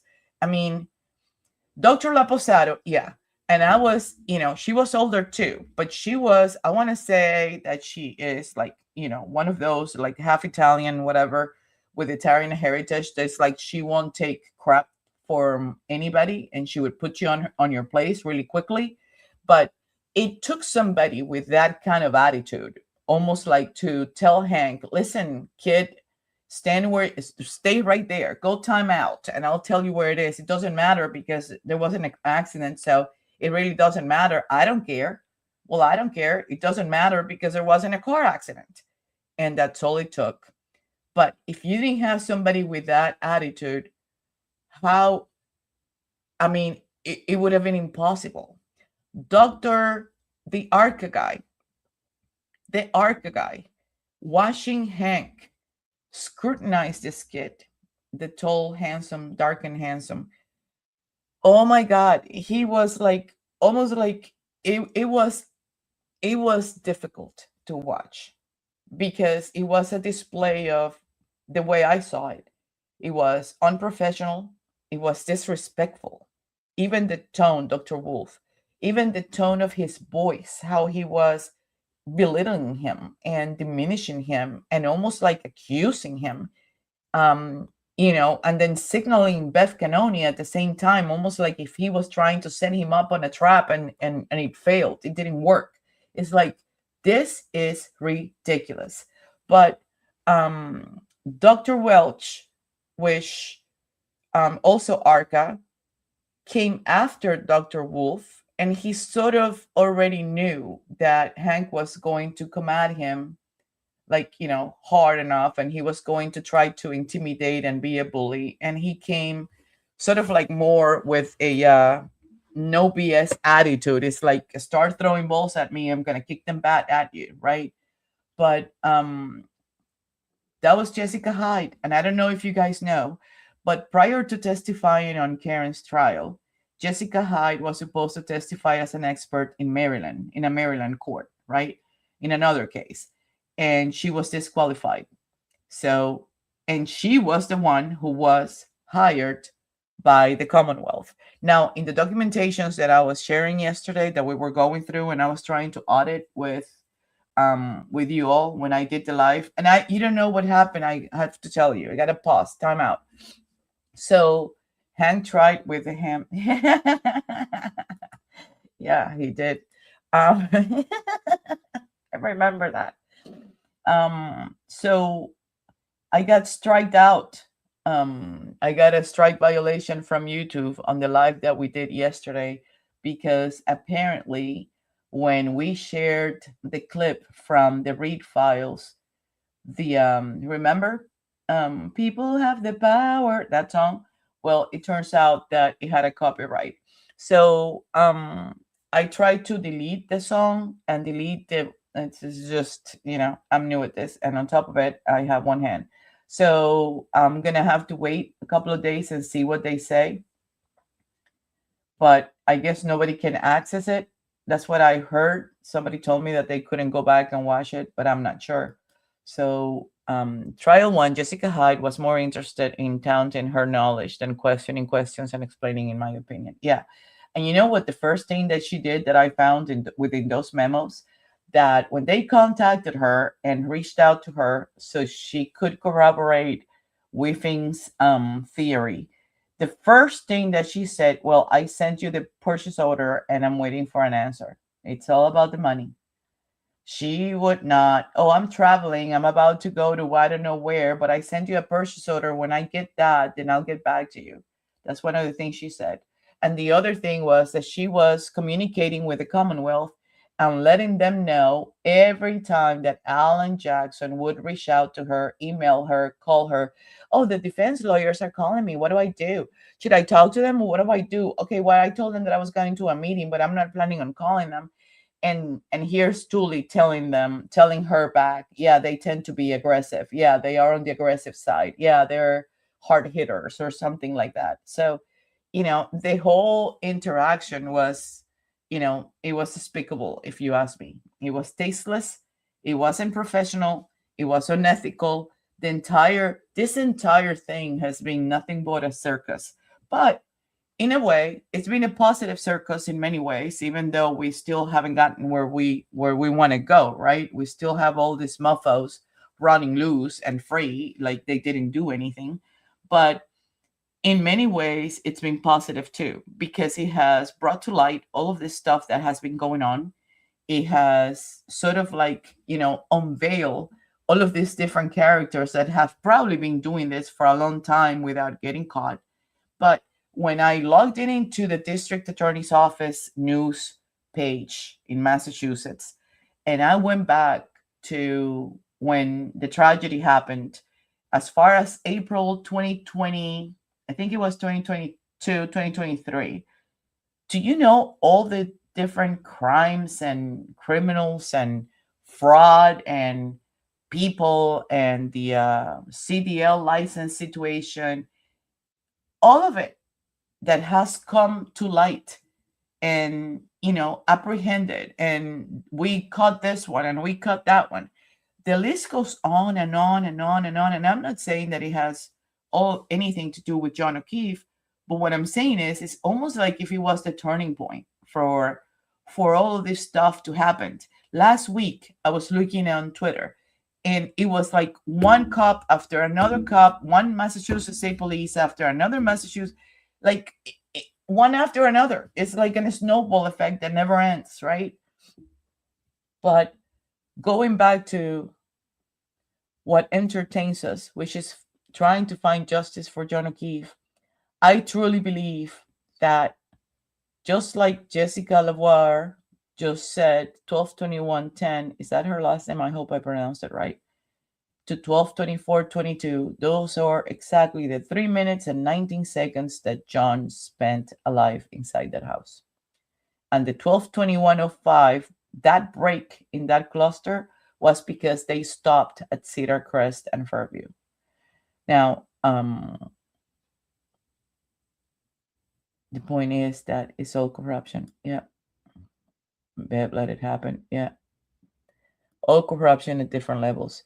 But little by little, it's going to come out. And, one thing pushes another one to come out. And one event lets another one to come out. Look what happened with Kelsey. I have a feeling that they're going to have to order all the cops to wear the body cam, because look what happened at Karen when we were showing the loophole lawyer clip yesterday. And even though somebody told me that clip has been out for a while, they were turning off the cameras at critical points. Oh, I'm about to turn off the camera. Or they would announce, hey, don't forget I have my camera on. Why do you have to say that? I mean, do you remember when we were all kids, and I don't know if you all know, but your parents would go to, they would go away, and I was the oldest of three, so they would leave me in charge. And my dad, the saying, right? When the cat is not in the house, the rat, yeah, look at Enrique. And that's the other one. I'm trying to be respectful with everything, and I don't want to get involved. I get involved when I see that something is shared or there's information, but I still communicate with family. I'm still friends with them, and I don't want to impact negatively anything that's going on. I don't want to get in the middle. I don't want to be caught in the middle. I don't want to be disrespectful, unethical, inappropriate, or unprofessional. So I'm letting everything fall the way that it's supposed to and the way that they want to handle it. But I'm keeping an eye out on anything that is shared publicly in the news, and I will call out every BS that I see on that case. But going back to what I was saying, your parents leave, right? And they leave you in charge. And there was a saying that says, when the cat is not at the house, the rats are, throwing a party. Well, in my case, every time that my parents would leave, I'm just saying it's all coming out now. Yeah, little by little. My dad would leave and he said, you're the cat. And that's all it took. What he was trying to tell me was nothing that didn't happen in the household when he was there was supposed to happen when he wasn't. Because when he wasn't the cat, I became the cat. So I try to keep the fort up, right? Hold the fort up. And that was, yeah, that was sort of like the way that my dad managed to, like, get to us and get us to commit to do what we had to do, even if we weren't around him, or if he wasn't around us, or if they were traveling on vacation and we were stuck at home and blah blah blah blah blah. And it had to be that way in our case, because he was in the military, so we were all over the place. And when now that I'm married away and everybody, right? Every time my sister and I, more like my brother, but my sister and I, what we say is, when situations like that happen, we are the cat. I am the cat. That's what we tell our husbands. So that's funny how it goes from generation to generation. But what do we want to look at? I was auditing those files earlier today, and it's quite a lot. I found a lot of stuff, but I think it's a drag to do it with all of you on a live show, because I don't want to drag you through it. I'd rather audit as much as I can when I can, and if I find something interesting, which is what the Something Off girls did. If they found something interesting, they stop and they share it with everybody. And I think if everybody does the same thing, everybody's going to find little pieces of the puzzle, and little by little, we're going to put this thing together. That was pretty telling. And I really enjoyed watching both of them, because it's finding somebody to finally say what I have been trying to say when I was on the chat, when I was in all of these shows. It's like, no, every time that they would say, well, they showed up at this time. No, he didn't. That's not what the data say. And it was frustrating. And to finally find a YouTube channel that coincides with me in something, it's a blessing. So I love that. Do you guys do you have any questions? Do you guys want me to show you something specific before? Do you realize that we're going to be doing this for about 2 hours now? I don't know if all of you have been here the entire time with me or not, but time flies when you're having fun. It's pouring down here, so I enjoy staying in and making my coffee and hanging out and becoming productive and killing time in stuff that I like to do. And auditing is my thing. I really like it. I love it. I love looking for glitches, errors, loopholes, anything that I can find that I can sort of like, become Supergirl and say, I found it. But yeah, it hasn't happened yet, other than the little stuff that we have found. I made a list on Word and sort of put it into a table, and I'm planning on sharing it. Let me see if I can do that now. I'm going to share it on YouTube, and it's pretty much everything that we have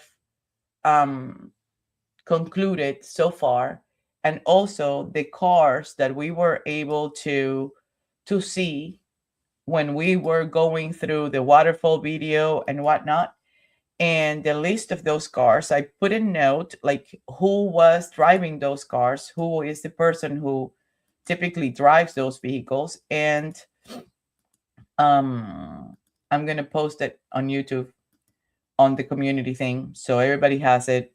And I'm going to put the pictures that support that too. So that way, if somebody wants to use it for any given reason, then they can say, hey, no, here, I have it. And these are the cars. I'm still trying to figure out, because I don't think that Colin was dropped off anywhere. I really believe that Colin was drinking and driving that day. And that's one of the reasons why they kept insisting that somebody picked him up, somebody dropped him off. But in reality, it is Kenton. So welcome to Kenton in Massachusetts. Kids drive, especially if you are a McCalvert and nothing happens to you. You can drink and drive and you're fine. But I don't believe that he was being dropped off. I don't believe that anybody picked him up. I believe that he was driving. I believe that he was hanging out with his friends. I believe that that's the reason why Ryan Nagel showed up and the other ones showed up. I know that that group is tight. We saw when Total Boy went over there to eat at the McCarthy's restaurant, which is just a few blocks away from where the waterfall is. We saw how the same characters of this same movie were right outside CF McCarthy's. And what were they doing? Hanging out. That's what they do. They hang out, they look at the town, they observe people. I mean, there are cameras everywhere that record every little thing that you do, right? So they're sort of like the guardians of their corner. They feel that this town belongs to them and they are the ones who reign it. So just like they were all together, Juliana Nagel, Ryan Nagel, the other Nagel brother, which I don't know his name, but that's the one that kept saying loser, loser, that one. And that's what they did. And I think that they were all in the same group trying to be sort of like supportive to Colin. I think that they were out and about, all of them, seeing CF McCarthy's. I think that they were hanging out also at the waterfall in different cars at different times. I think they were waiting on to see if, where are we going next? Where are we going now? I don't know. I'm not sure. But it's very odd that not only does Ryan Nagel meet Karen and John at the corner of Cedar Crest and Fairview, but they were also together at the same time at CF McCarthy's. That is mind-blowing. And that they went to 34 Fairview, but they didn't take the short route. They actually followed the same route that Karen and John took. That is even more mind-blowing. So I don't think that Juliana Nagel called any of them. Personally, that's my personal opinion. I think that they did what? They pull up. And that's what they did, because that's what they do. They pull up, right? They put the lights behind the Lexus so Karen couldn't see. So I saw Jessica Hyde and Ian Whiff in Testimony Trial 1. Guarino is next. We'll need to rewatch a few times as it is much worse salad, but we'll likely have something to say after that. So D-Mart, what I recommend, because I started watching Guarino again. When you finish, did you finish, Jessica? I just saw Jessica. Yes, you did. You finished them both. So you have Guarino's next. Guarino is very interesting. What I try to do is that instead of watching that on the normal speed, I try to slow it down. And if you don't slow it down for time reasons, right, because it could be dragging forever, then bring the transcripts up and listen to it with the transcripts next to it, or add the captions to it. So you don't lose one single word, because it's very easy to miss stuff. You've gotten me through some yard work today with the headphones on. I can't do any yard work, and there's so many flowers waiting for me. But because of the hand and because it's pouring down, there are some kids around the neighborhood which they volunteer to, they want to make money to go to the movies or whatever. So they volunteer among the neighborhood to help.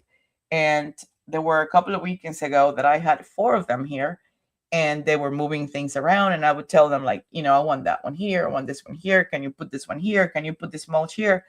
And they were helping me out because I can't do anything. But that doesn't mean that I'm not doing anything. I'll just gotta call somebody to come and help me. But I love working in the yard. What kind of flowers do you have? What kind of plants do you have? Let me know. So the other one, it says, Colin said that he couldn't remember who dropped him off at his friend's house. No, he said Mike. Right? Hold on. He said his name was Mike. And I think I know who Mike is. Calling alert, direct testimony. Trial 1. I think it was with Lally that when he said it, he said it while Lali was interviewing him on direct on trial 1. And I'm gonna go. He didn't find it, so I'm gonna go trial channel. For some reason, he didn't find it. Hold on. The trial channel.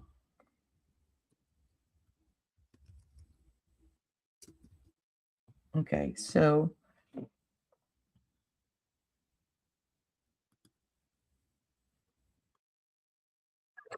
that's not it. That's here we go. I opened the wrong one. Here we go.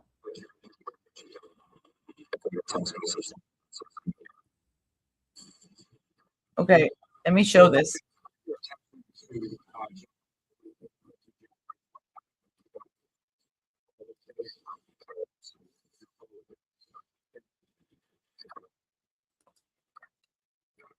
Do you recall whether it was a weekday, weekend? Weekend. And turning your attention to the evening of January 28th, do you recall where you went that night? Yes, I do. And just to be clear, around that time, were you in college? Were you in high school? What grade were you in? I was a senior in high school. So end of January, you would have been about 4 months away or so from graduation, correct? Yes, sir. And from being 18. And on that evening, where did you, at some point, did you leave your home and go out? Yes, I did. And do you recall about what time it was that you went out? So cool. I do not remember. Do you recall whether it was light or dark when you went out? It was dark. And where did you, upon leaving your house, where did you go?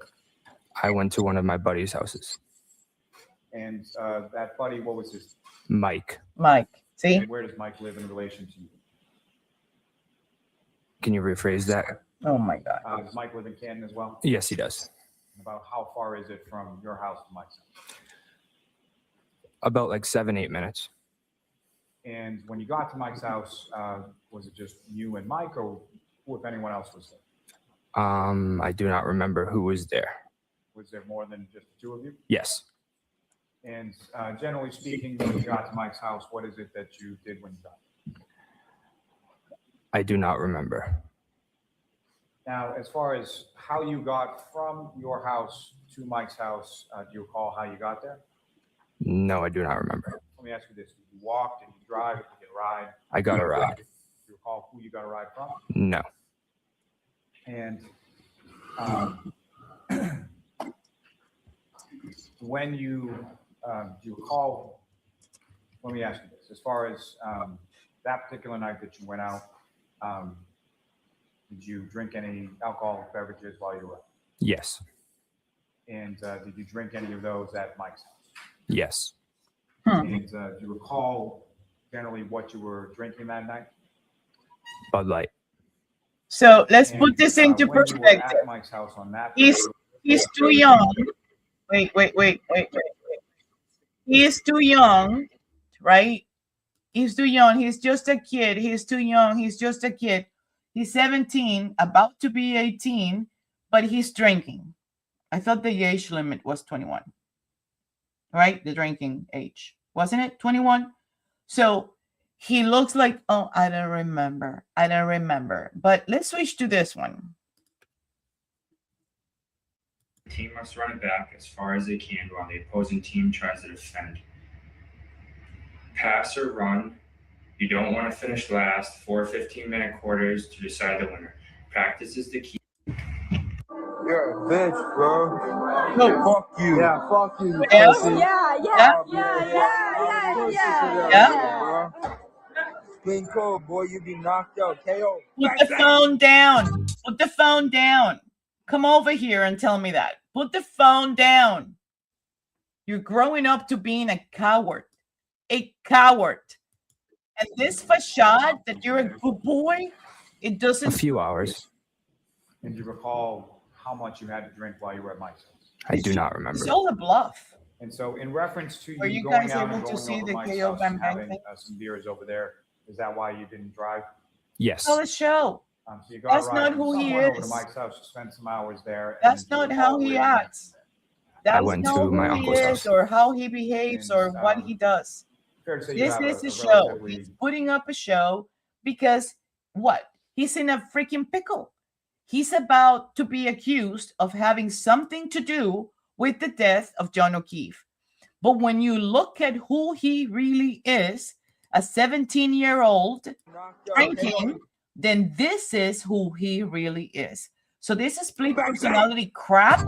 He can take it to his papi and his mommy, or maybe his little what do you call it? His uncle, his wannabe uncle, because all he wants to do is become Brian Albert Juniors. But look, this is how he grows up. These are the instigators, the encouragers. That's what he's following, because these two lead by example. Can you imagine having a kid 9 months? Do you know what 9 months is?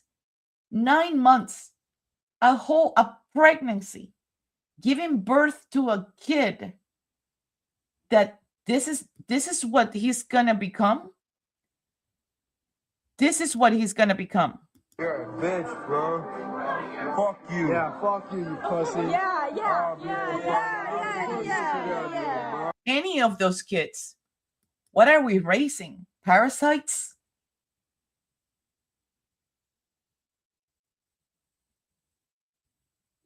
They're crippled. They're totally inadapted as far as society goes. These are masters, manipulators, gaslighters, con artists, people that would do and say and act whatever way they have to get away with whatever it is that they have to. But in reality, they're monsters. That's what they are. Yep, the apple doesn't fall far from the tree. But that's how our kids, we lead our kids, right? We lead them. We are their example. If they feel that that is an accepted behavior, who do you think they have seen acting the same way? Who's their role model? And then we what? We want to complain that our kids became criminals and they're not independently, financially independent by the time that they're 23, 24. They don't have a bachelor's degree by the time that they're 22, 23. Well, why are you complaining? Because I'm not saying that the parents have to have a bachelor's degree, but it's how we motivate our kids, that either we get them to be better, right? We get them to be contributors in society, to actually be examples, people that want to do good, people that if they see somebody like a trash on the thing, they stop and they pick it up. It is our job to push to society kids that are actually contributors, not monsters, not a pull-up bang bang. Yo, how much you want to bet? And I'm a woman, right? I'm about 5'7", 5'9" with heels. So I'm a woman. And though I'm fit, I run and I do all that. I am not, I would put my face in front of Colin Albert and tell him, KO bang bang what?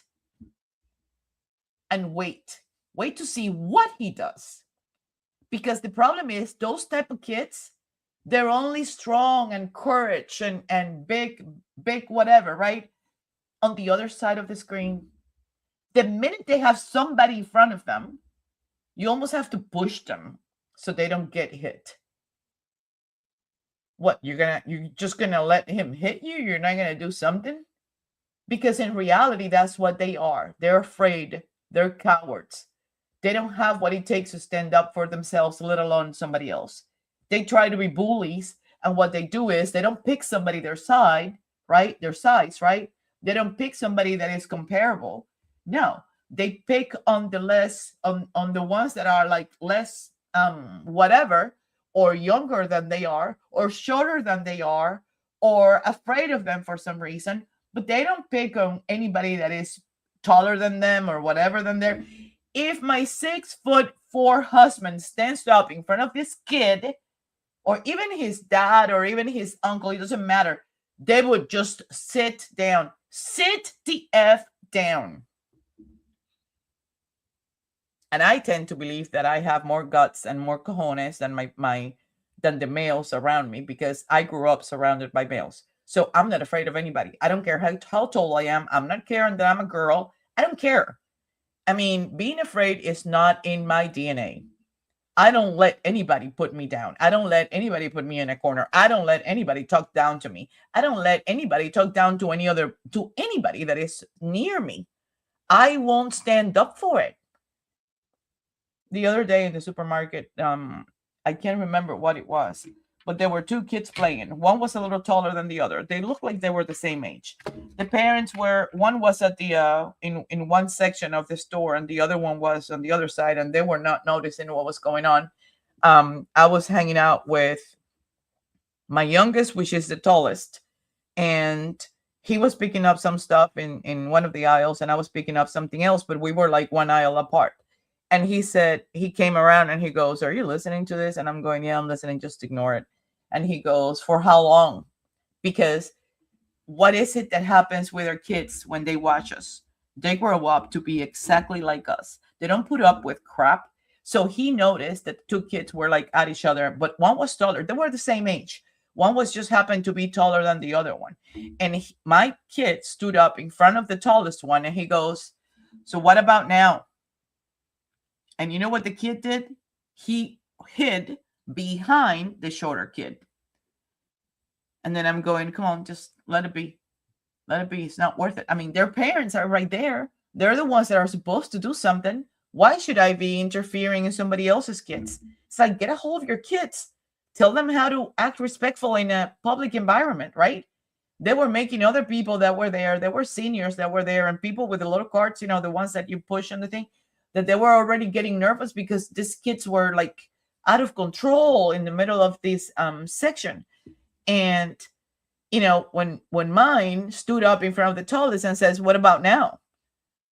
The other one turned around and went behind my kid and hid behind the shorter one that he was trying to be a bully to. So that's typically what happens. That's what they do. They don't pick anybody their size. But I was going to show you another clip. Let me go to this one.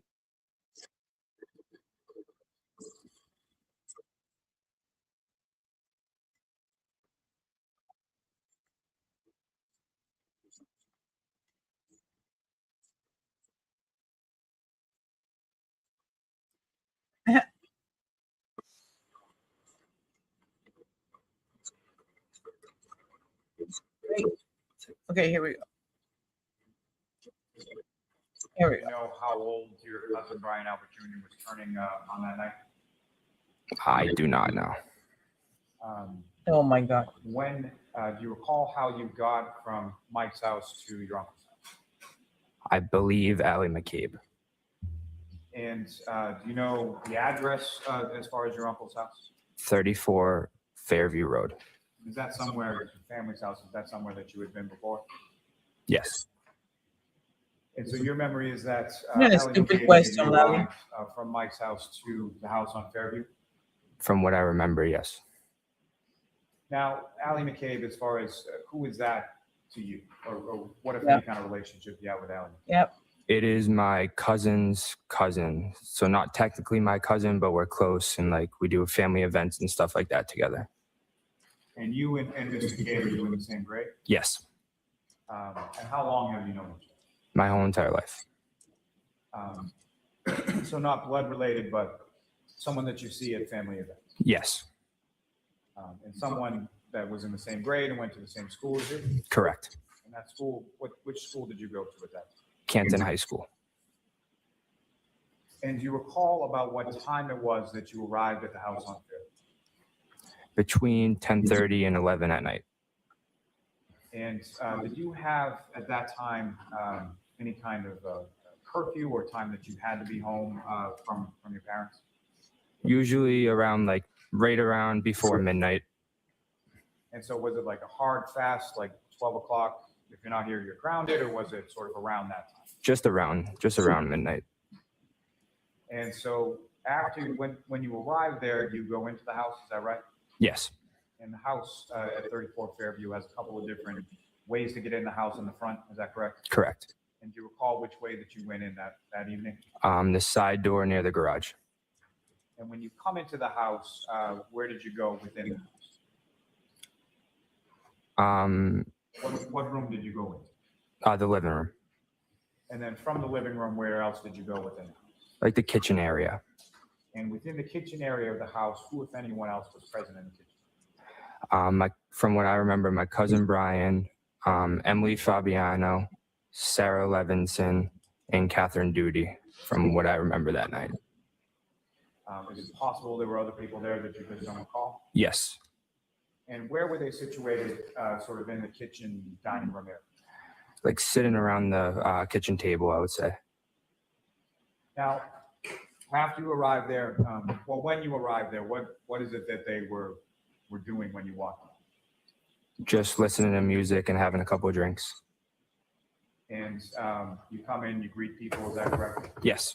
Now, the other people that you talked about, as far as beyond your cousin Brian Albert Jr., did you know those other people? I knew of them. I wasn't friends with them or anything. Fair to say they were older than you were, is that correct? Correct. So, like Miss Levinson would have been older than you by at least a few years at that point. Yes.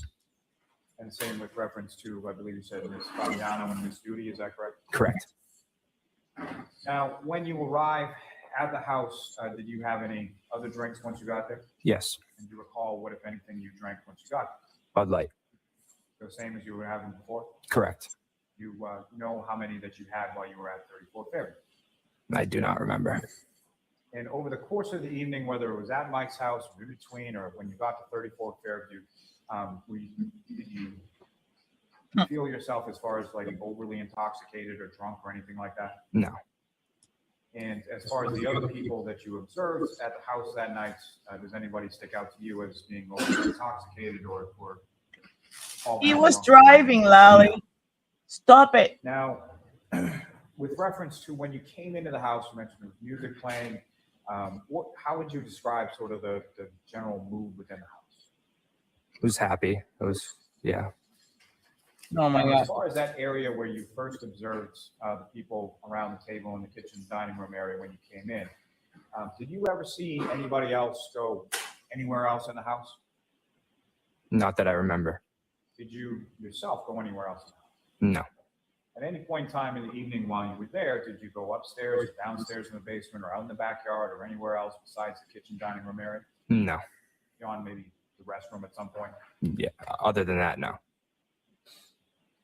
And about how long were you at your uncle's house that night to celebrate your cousin's birthday? Probably around like an hour and a half. So let me ask you all a question. And, so about what time? Just to make sure that, it's not me just going crazy. Do you all think that he was dropped off, or do you all think that he drove? What do you think?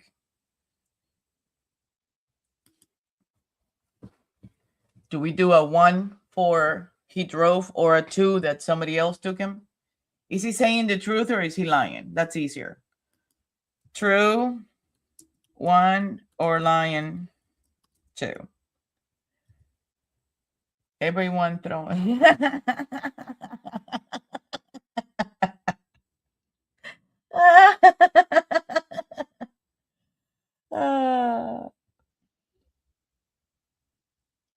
It's unbelievable. So he's lying. Yeah, I think he's lying. I actually think that he drove there. He was drinking. He drove. He was thinking. He drove.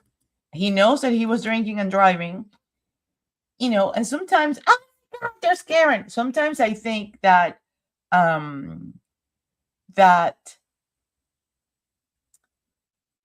he knew he was gonna fight.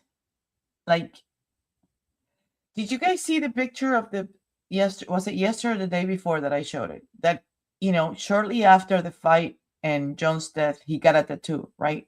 You guys saw that. So, just like in hazing and in school and whatever, you got to do something, right? There's another one I haven't seen for a long time. Hi. Karen has been on vacation far away. She was with Denise. And so I know for sure I have 2 likes on this video because I have, well, actually I have 1, 2. It says that there's 8. I don't know who the 8th is, but I know I have Karen, so that's a like. I have D-Mart, that's another like. I have Is There Justice, so that's another like. And then I have, who else do I have? You guys understand that I'm trying to grow this channel, right? Because the more people that I can reach out and call out all this bullshit, the better. Let me see. Yeah, that's it. I don't know who the other people are. It's D-Mart, is me, it's Is There Justice, is Karen, is Denise, and now Karen. So, you know, typically we always we are the ones that are normally here. Sometimes the Standing Stones pops in. Sometimes Honey, I can't remember. I said Honey something dash B or something like that. And Oxymoron, remember? She always stops by too. But I think I think that Jeep, let me see if I can show you. The Jeep that I see on Canton Library surveillance vehicle. I think that's his Jeep. Now, I was trying to confirm, and I sent a couple of messages to see if I can confirm that that Colin was driving a gray 4-door Jeep Wrangler prior to John dying. Because I know that he drives one now or afterwards, right? But I don't know that he drove the same car. That's the Ford. Wait. No, that's not it. Wait. I gotta show you. Yep. Here we go. Where's the patrol car? When the patrol car comes in, you're gonna see that there's a Jeep. Wait. Okay, can you see it now? There we go. Where's the patrol car? Oh, the patrol car already went, so it's probably here. It's towards the beginning. Okay. 1202. The first thing is the Cadillac. The Cadillac, that looks like the 4H, but the first thing is the Cadillac. Hold on. That is going to stop right here, and it's going to make a left on Sherman. There it is. 1202 on the dot. And at 1203, it turns on Sherman, but it disappeared. And then the patrol guy comes in, which I wonder, which patrol car is that? Was it driven by somebody we know? But we don't know. I mean, it's so small, we can't tell, right? I mean, we can't tell numbers. We can't tell absolutely nothing. I have a feeling that that's the Ford, but I got to go back to my other video to compare it. But I think that is the Ford F-150. So a car comes out from Sherman and makes a left on Washington. Then this white car goes. Then this one goes. And then there's a patrol car that goes that way. Oh, I thought it was the other way. Wait, is this on the trial channel or on... Where's the Jeep? Should be coming. Let's see.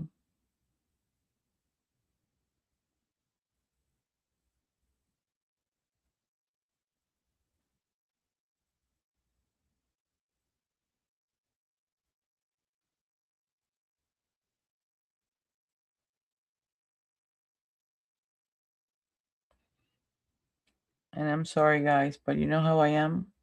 Until I see it, I won't quit. I am that stubborn.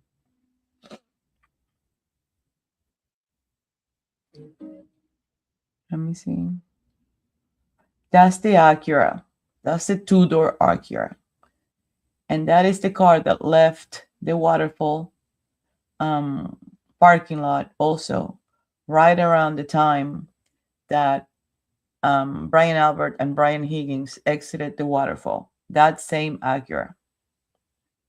So I don't know whether Nicole and Caitlin went in one car and Brian and Brian Albert went in another car. I have no idea. I don't know whose Acura that is. So I don't know. And right around there's a Jeep. Wait. So there's a patrol car. I know, I remember that he was coming. And there's the gray Jeep, and he goes that way on Washington. Watch. Patrol, the cruiser stops, and there's the Jeep. That looks like the Jeep that Colin Albert drives nowadays around Canton. So in my opinion, he could have been driving, and that's Jen McCabe. So Jen McCabe's at 12:14:50, 51 goes, and that car is the Ford Escape. Who's driving that car? I mean, I remember that Karen said, and I thought about it, it's like, could it be that Brian Albert Jr. was also out? Maybe not inside the waterfall, but was he also out at the waterfall hanging out in the parking lot with the girls? Because who's driving this car? That car followed Jen from the waterfall. And that car belongs to Brian Albert. There's the Acura again. Did you see it? That's the white, that's the black Acura. Hold on. Jen goes. The white car goes. And the one that is coming on the front, they almost crash. Look. That's the black Acura. Same car. Back and forth. All of these cars up and down Washington Street. And then there's Karen. She continues on. And the rest is history. So I am on the opinion. There's a honeybee. Yes, an oxymoron. Yeah, I remember. I haven't seen oxymoron in a while or honeybee. But I know sometimes they leave me comments. So I know that they're doing okay. Yeah, it's been a minute since you guys sort of like got all together. But what is it? Chit chat for a while. Okay, perfect. And oh my God, you're the second person who's making pizza dough today. So was Cherry D.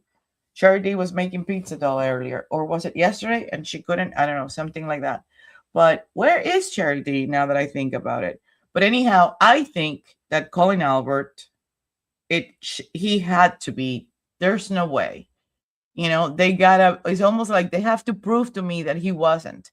I want to know what was the car that he was actually driving, or, you know, or whether it was later on or what. But I think that he was driving that night. And one of the things that he's trying to conceal back then, especially, became really scary, right? Because he knew that he was drinking and driving, and he knew that he didn't want to go to jail for that. So that was probably one of the things why, I don't know, they tried to cover up for him. Also, don't forget that his dad was about his age also when, you know, he was also in a pickle. So it's like history repeats itself.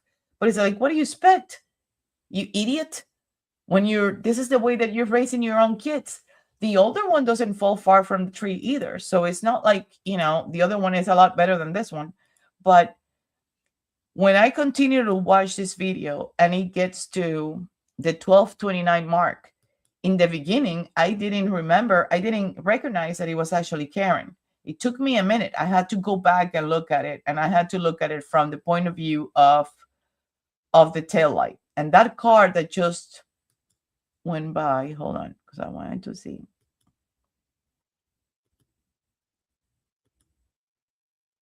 Let's see. Go ahead. You can go now.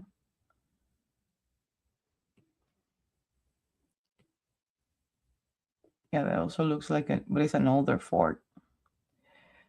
So these are my conclusions right now. I'm gonna put this on a hold for a second. I'm gonna tell you. I'm gonna read this to you before I post it. The arrival time of John and Karen at 34 Fairview was 12:21:10 on 1/29/22. The battery temperature at the time that they arrived was 82 degrees Fahrenheit. John spent 3 minutes and 19 seconds alive inside 34 Fairview. The battery temperature on John's cell phone was 77 Fahrenheit by 12:24:38, which is the time that I have concluded that he had already collapsed. Karen Lexus had already left before 12:26:40. It's the only thing that makes sense because she's seen in front of the Canton Library by 12:29:03. John's cell phone battery at 12:26:40 was 72 degrees Fahrenheit. Now, the Ford apparently left a few seconds or minutes before Karen left. So I'm assuming it was right around 12:25 or 12:25:30, right before Karen left. If the Ford F-150 arrived at approximately 12:21:20 and stopped right behind Karen, and with the bright beams behind the Lexus, Ryan Nagel, Ricky, and Heather were also at CF McCarthy's at the same time that they were. I am under the impression that Juliana Nagel never called to be picked up. She called for Brian Nagel, who was actually the driver, to pull up in front of 34 Fairview, because by pulling up, they were going to force Karen to sort of like move forward down the line and away from the mailbox, because that was the pathway from the street to the house. Now, if Ryan Nagel pulled up per request, causing Karen to move further away, then what that means is that, they wanted to block her view from what was happening on the other side of the Yukon. When I Googled the Yukon Denali of that year, the height is very compatible to a guy that is 6 feet 5 inches tall. So whatever happened behind that driveway on the right-hand side that has a gate and goes all the way to the side of the house to the back, she couldn't have seen, especially if when she said she was listening to YouTube that was blasting on her radio and she was looking at emails and at text messages on her phone while she was waiting. Now,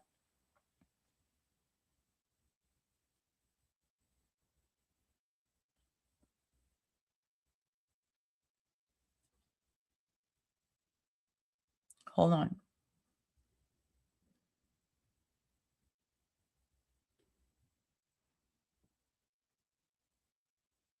Hold on.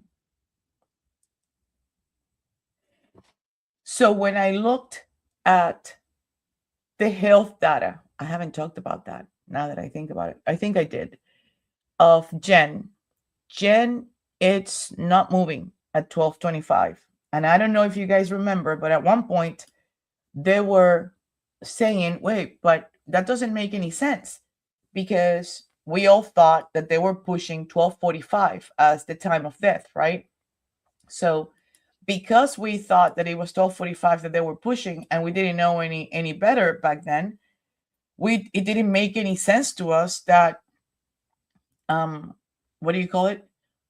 That Jen would freeze at 12:25. Why would she freeze at 12:25? She should be freezing at 12:45, which is when John collapsed, or when she found out that John died. But that wasn't the case, because now we know that it was right around 12:24:38, and that's why by 12:25 Jen is frozen like a fish. So that completely makes sense to me in that sense, and it matches the events. Now, what I'm looking at is at her watch, because her phone and the watch are almost like they're in sync, right? But they're divorced from each other, just like both texts from Higgins and what do you call it? Oh my God, and Jen McCabe. I know that they were at two different locations, and I agree with Lana on that one too. Now, the 12:29:44 call was answered, and it lasted 7 seconds, but it wasn't answered by John. Somebody saw Jen calling. They probably located the phone because they didn't know where John's phone was. Don't forget that almost 8 minutes had passed from 12:24:38 until 12:29:44 and 12:31 when they actually found the phone, and it was because Jen was calling. So let's say that they took the phone out at 12:31:56, bring it towards the flagpole, which is the last place where they saw the Lexus, put it on airplane mode, right, at 12:32:16, At 12:29:57, Higgins is arriving at Canton Police, you guys. And there's a trigger event at 1:36 that shows that that's potentially when the phone went into a Faraday bag. Because after that, the phone disappears from the grid. Now, the cars that we have seen in all of these videos are the Yukon Denali, driven by Jen McCabe. I am putting my hand on fire that Matt and Chris were the passengers there. It's a silver Yukon Denali, a white four-door Wrangler, black top, which I think, and I'm pretty sure, it was driven by Ali McCabe, not the Ford Fusion like she says. She picked up mom's car from the waterfall. And Jen drove the Denali, which is the car that Matt McCabe drove to the waterfall. That's what my idea of this whole thing is. Now, the white Ford Escape that was owned by Brian Albert was also seen following the Yukon from the waterfall, right, when Jen leaves. I don't know who the driver or the occupants of that car are, but I do know that that car belongs to Brian Albert because it's being parked in his house. And in testimony, he said that his kids, it was an older Ford Edge that used to be driven by his kids. Now, there's a dark gray Ford Edge too that is seen in all of these videos, along with the Ford F-150 that was driven by Ryan Nagel, even though they're saying that it was Ricky D'Antano. There's a black door sedan, which is the Acura that I just showed you, a two-door Jeep that is seen at CPD, at Canton PD, a black Ford Edge that is parked next to the Jeep Wrangler, the one that Higgins drove, and the blue Cadillac that belongs to Nicole Albert. Those are all the cars that when you look at them, oh my God, hey Lala, when you look at them, they are all coincidentally in all of the freaking videos between the parking lot of the waterfall, in front of the Canton Library, either coming or going, on the Temple and Chapman video, and also on, what's the other one? I'm missing one. Canton Library, CPD, yeah, the Temple and Chapman, and the waterfall parking lot. So how is it possible that all of these cars are going back and forth, back and forth, back and forth? Welcome, sweetheart. And you can't, you're telling me that all of these people were not like what's happening? And specifically when it comes to Ryan Nagel knew that town like the back of his hand. Why would he take the longer route to go? Oh, Denise, you haven't heard that. Why would he take the longer route to go to 34 Fairview and choose to follow the same route, the same stupid route, because it's the longest route to get to 34 Fairview that John and Karen did? Why would he do that? Was he following them from CF McCarthy's or keeping a tail on them, keeping an eye on them? Is that what he was doing? Is that what he was at CF McCarthy's with D'Antano and Heather? Is that why he's seen on the Ford F-150 on the parking lot of the waterfall? Where they're tailgating at the waterfall parking lot? Don't forget, we have almost 53 minutes missing from that waterfall video. From the last waterfall video that we saw, there's 53 minutes missing. We cannot see Julie Albert leave at 11:16. We cannot see Kevin Albert leave when he left at 11:27, wasn't it? I think it was 11:27 if my memory is not playing tricks on me. So how do you do all of those little thingies? I want to find out. Josie, your beautiful brain. Yeah, it's almost obsolete. There's so much information, but thank you. And then it's so sharp. All of us could be on point with our thoughts. Holy woman, amazing. Well, thank you, sweetheart. So are you. I want to know, how do you put all of these thingies? How do you put all of these, look at all of these thingies. How do you put all of those thingies over there? Do I have those thingies? I don't know that I do. But the emojis. Oh, that's so cute. Is that a hat? Is that a chef hat? The one next to the between the treble and the happy face? I don't know what that is. But oh, it's on your cell phone. I get it. That's why you have them. Okay, I can't do this. I don't think I can do this on my cell phone, but not yet anyways, especially with one hand. But I do believe that there were two groups. One was hanging out and following up with Colin and his plan of his fight or whatever, right? And oh my God, really? Sometimes it's better. Like when you own the computers and they're full of documents and you don't know what to do. And then it tells you you need a cloud thing and you need to maximize the whatever. And now you don't have space. And what are you going to do? It's such a pain in the patella. Oh my God, it is just ridiculous.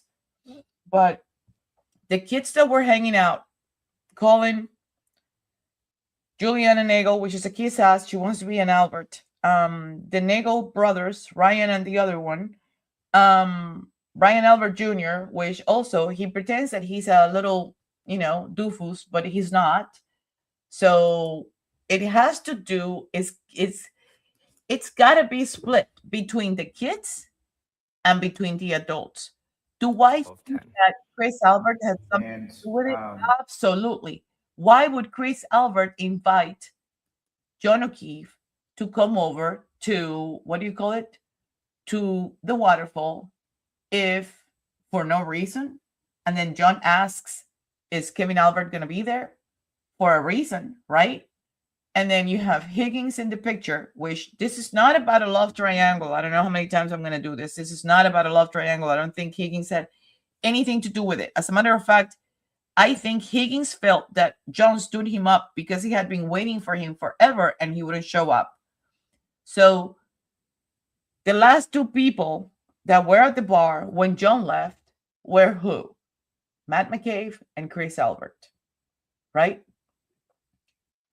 The last two people that arrived at 34 Fairview at 12:18:36 were who? Matt McCabe and Chris Albert. Colin was already at the house. Ali says Colin wasn't at the house when John was at the house. So John was at the house and Colin was at the house when John was at the house. That's how that works. So, yeah. So Colin was at the house. Matt McCabe was at the house. Chris Albert was at the house. And John is the only alien to that house that doesn't know that house from Adam because he's never been at that house, right? Higgins is somewhere close. So let's say he pulls up, right? When the whole shebang and whatever is going on. Let's say that Brian is letting out the dog and he let the dog in the backyard and never supervised it. And the dog hears the commotion of the fight that happened between Chris, maybe John, Colin, and Matt. And Matt gets involved, right? Who knows? The thing is, the dog got loose, went after John. Higgins tried to pull the dog away. And maybe this was an accident. But right now it isn't because this happened in 2022. Okay? And if Chris and Colin and Matt were there when John was hit, boom, pam, pam, pam, and collapsed and never moved again, and all agreed, along with Higgins and Brian Albert, to shut up and cover it up, everybody's on the same boat as far as I'm concerned. At this point, everybody's on the same boat. So how can you not? And let's say that this wasn't planned. Let's say that this was an accident. So let's pause for a second, and stop, right? Put your parking on. Gas, brake, right? Park it, neutral, whatever.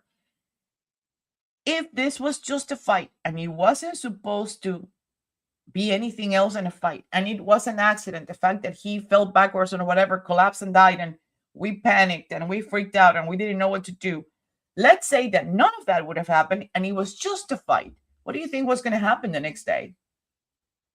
After the fight and after John was still alive, do you think John was just going to go home and just, c'est la vie? Nothing happened here? I don't think so. I mean, when the fight happened between Brian Albert and Eddie Hernandez, what happened? Even Higgins had to testify at a private hearing. I don't know if you remember that from the trial and his testimony when Alan Jackson was crossing him. when you had to testify at your private hearing, not a legal hearing. I don't want you to get confused, so I'm trying to be careful here. You know what meeting am I talking about? I'm tracking. You remember? He said that? Yeah. So you had to testify. It was because there was a fight on December of 2017 between Brian Albert and Eddie Hernandez. And Eddie Hernandez got beaten up by Brian Albert. So Brian Higgins had to go put in his 2 cents and say what happened on behalf of who? Of his friend, because Eddie Hernandez was the one that he knew the longest. He also says it on testimony. So if John happened to walk into this house and for some reason there was fight and it was not going to transcend and nothing would have happened that caused his death, and this was just an accident, what would have happened the next day if there would have been a fight between Colin Albert, Chris Albert, and all of them? Don't forget, Chris Albert has prior cases on his back, right? Chris Albert already had an OUI incident off of I-95, off of the exit of Canton, where Peter Berger ended up being dead because he was drinking and driving. Here we are with Colin also drinking and driving around the same age of his dad years later. And he shows up and he's at the house when John is there, because Ali said that he wasn't at the house when John was at the house. So that means the opposite. So here we have Chris, who's letting everybody believe that he loved John and he was friends with John. He wasn't. John didn't care for Chris. I can assure you that. He could care less. He didn't like people stepping on his lawn. He ended up pulling a fence to cover his lawn because people were going over his lawn to cut through one street to another. He had reported a lot of like drug activities, whatever, within the town of Canton, and exercising all dealings of respects and courtesies towards Helena Rafferty. And the person who actually responded to some of those stuff and tried to talk to John and talk about it was who? Was Kevin Albert. So now we have history. And Kerry Roberts said, do you remember when Kerry Roberts said, well, these people hold grudges forever. These people grew up here. They've been living here forever. And Kerry Roberts is friends with who? Well, Kerry Roberts is friends with Lank, his wife, right? Good friends with Lank and his wife. And who else? And Kevin Albert and his wife. Can you believe this crap? It's like this cannot get any more under twang than already is. This is pathetic. Like so ridiculous that nobody can see past all this BS and understand that they're covering for each other and that these people know each other. And what they're doing is just trying to dodge another ball. But if that's how they're doing with this case, can you imagine or begin to fathom how many times have they done the same thing over and over and over? Is this the what? Is this the 15th or the 16th or the 7th? How many times have they done the same crap and have been able to get away with it? How many? Can I show you this? So a lot of people didn't catch this because they're going so fast.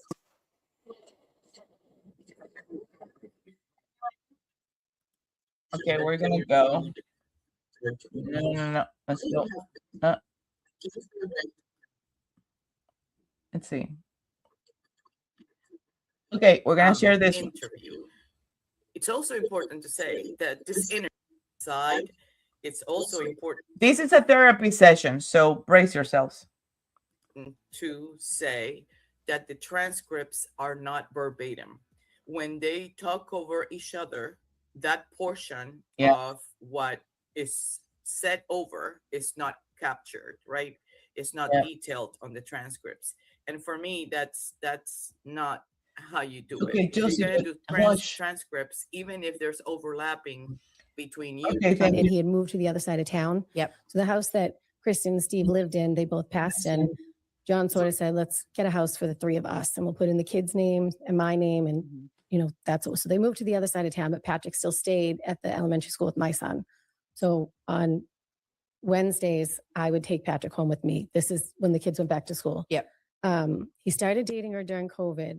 And I remember one time he said, well, Karen and I are going to stop by. And I was like, Karen who? Yeah. which tells you that John kept Karen away from Carrie. She didn't even know that he was dating Karen. That is what that tells you. Out of the blue, he pretty much let her know that he was dating somebody and her name was Karen. He's like, Karen, he must have been with her and forgot he didn't tell me. Sure. And I'm thinking, who is he going to bring home from high school that, like, please Right. God, I don't even You're know afraid of what is like going to come walking a through my door. reunion that you Not don't that there want. were any Karens from high school I didn't like, but I seriously was like, he thinks I know who he's talking about, Right. and I don't. And so he did bring her over that night. And ironically, And this is funny because why should you know? I mean, you're not that relevant. It tells me that you're the type of person that you stick your nose in everybody's business and you want to be, you want to know everything. You want to be the center of the attention and you want to know who knows who and who's doing what with what. I mean, when people have their own lives and their own kids, you hardly have time for you, nonetheless, to keep up with other people. Mike and Trish Lank were over that night. Jillian Daniels was over that. This is important. So we're going to go back for a minute. I don't know if you heard that, but Michael and Trish were there that night. Did you guys hear that? Hold on. This is important. So we're going to go back for a minute.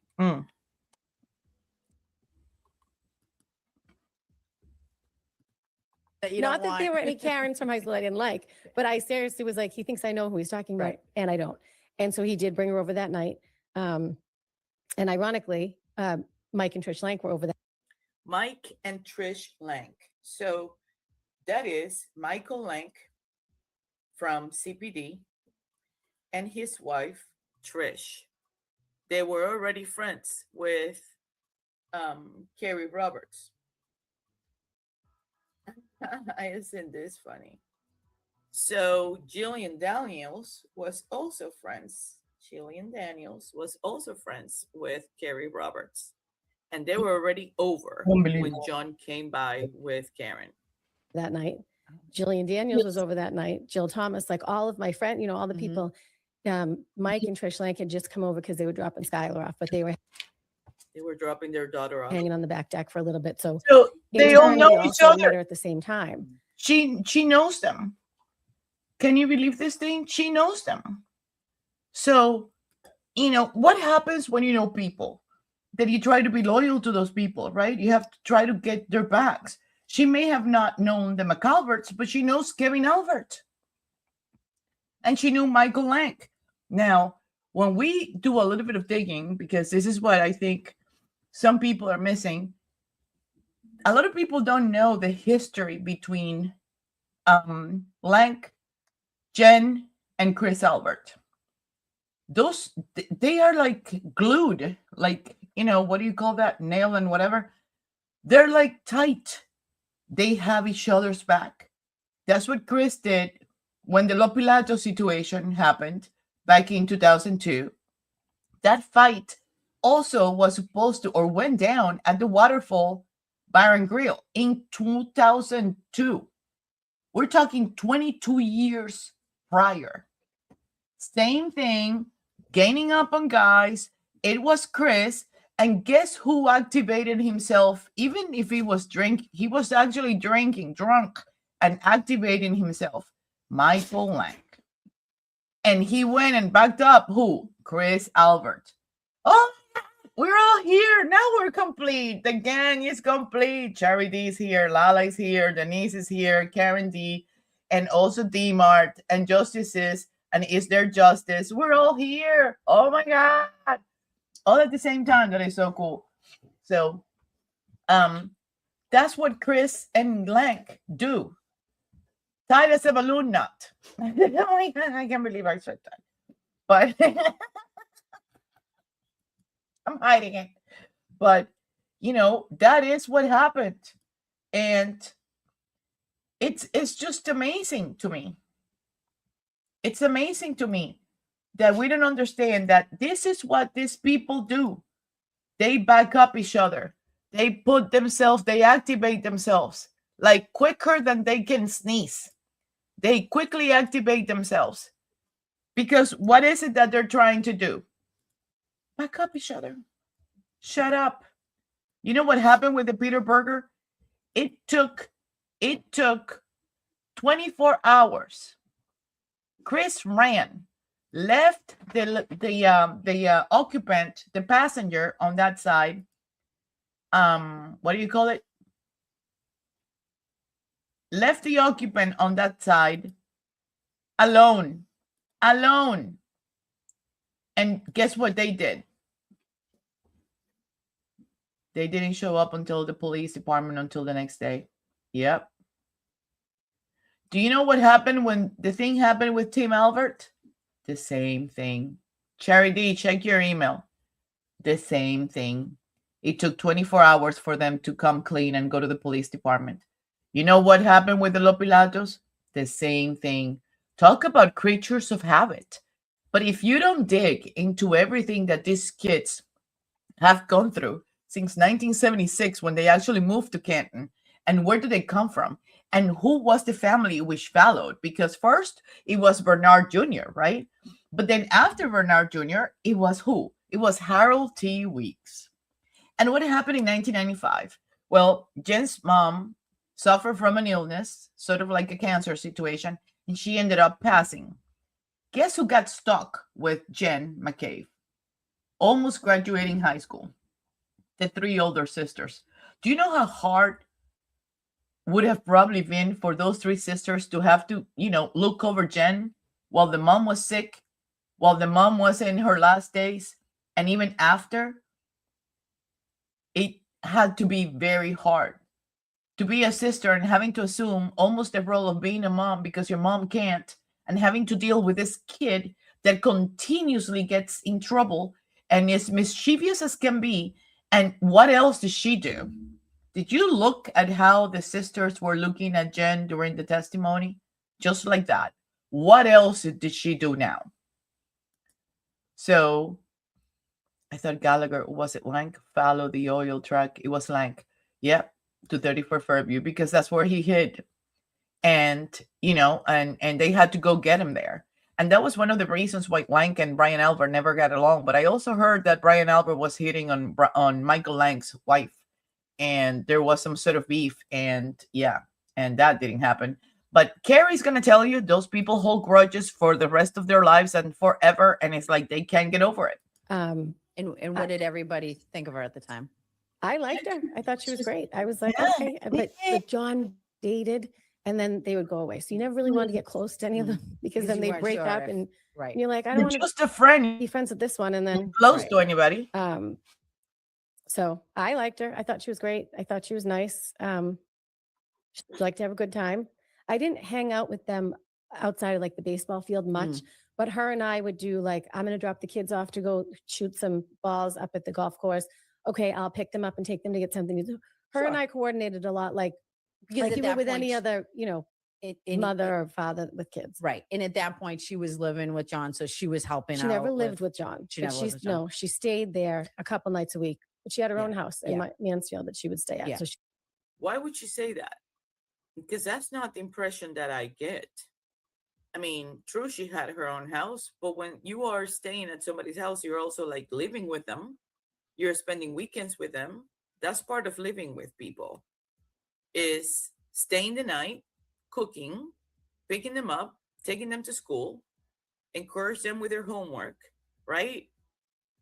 It's all part of it. So why would you say that? She didn't But actually. was there have a pretty roommate. regularly? Like She was helping with there the kids regularly. and- Yeah. But there were nights where she stayed in Mansfield. She worked at Fidelity, and then I think she did. She worked at Bentley too, but I don't know if Bentley was at night or something, and maybe those are the nights she worked at home. I don't really know the schedule, but I knew her well enough. I would see her driving around Kaylee at Wegmans, in the university parking lot. We'd wave, but she and I never went out to eat or became like friends, but we were friendly. So speeding up a little bit to the night of January 29th of 2022, which we all know at this time is that that's the night that John, 28th. the 28th into the 29th, correct. 28th, when John was killed. And why do you got a call from KARENREAD that morning? That morning. Why do you think she called you? I don't think she had many people's phone numbers. She had my number and she had Katie Camerano's number because Katie's son and Patrick, with all the boy things, you know, from baseball and whatever, I think that's why she had Katie's number. Katie's daughter's also friends with Kaylee, John's niece. So at some point there probably was an exchange of like, take my number, I'll pick them up, that kind of thing. But I don't think she had a lot of people's numbers, and I don't know why she called me, but my guess is because she had my number. Because you're John's And when she friend. called Oh, that morning, and what do you remember her saying to you? I don't remember the order, but it was the first phone call was either Carrie, John's dead, or John's dead, Carrie.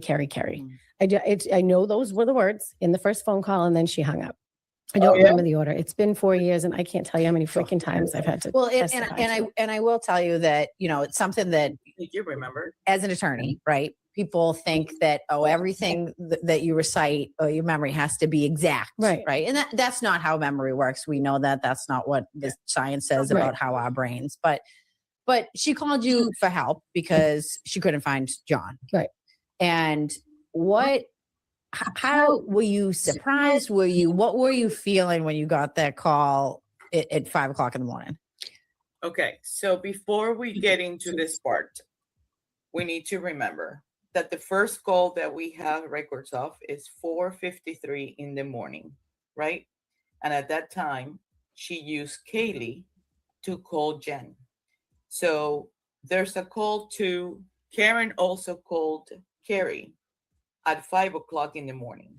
So Karen had already spoken to Jen McCabe prior to calling Carrie, right? So let's keep that in mind. I wasn't concerned, really. I mean, I was like, I don't know where the hell he is. He could be passed out somewhere. Like, it wasn't great concern because it was 5 in the morning and I was just woken up. And my husband was like, "You're not going anywhere." I said, "I don't know, something's going on." He said, "What are you doing?" I said, "I don't know if this is before or after she asked if she could come to my house. It must have been, I don't know when I started getting dressed because I did get another phone call from her." And she said, So she got a second call from her. So Karen calls Carrie 1, Karen calls Carrie 2. She had already talked to Jen. In the meantime, she talked to Jen at 4:53, and the person that Jen called after that at 4:57 was Julie Albert. Yep. This is going to get very interesting because she's going to mess up. This woman can talk. she was driving around. She didn't remember anything from the night before. They drank so much. She doesn't remember anything. And I said, "Well, where are you now?" And she said, "I'm just driving." I said, "Well, where's Kaylee?" Because Patrick had slept out. She said, I looked at Kaylee's phone to see if he called. He'd never leave her home by herself without calling. And he didn't call.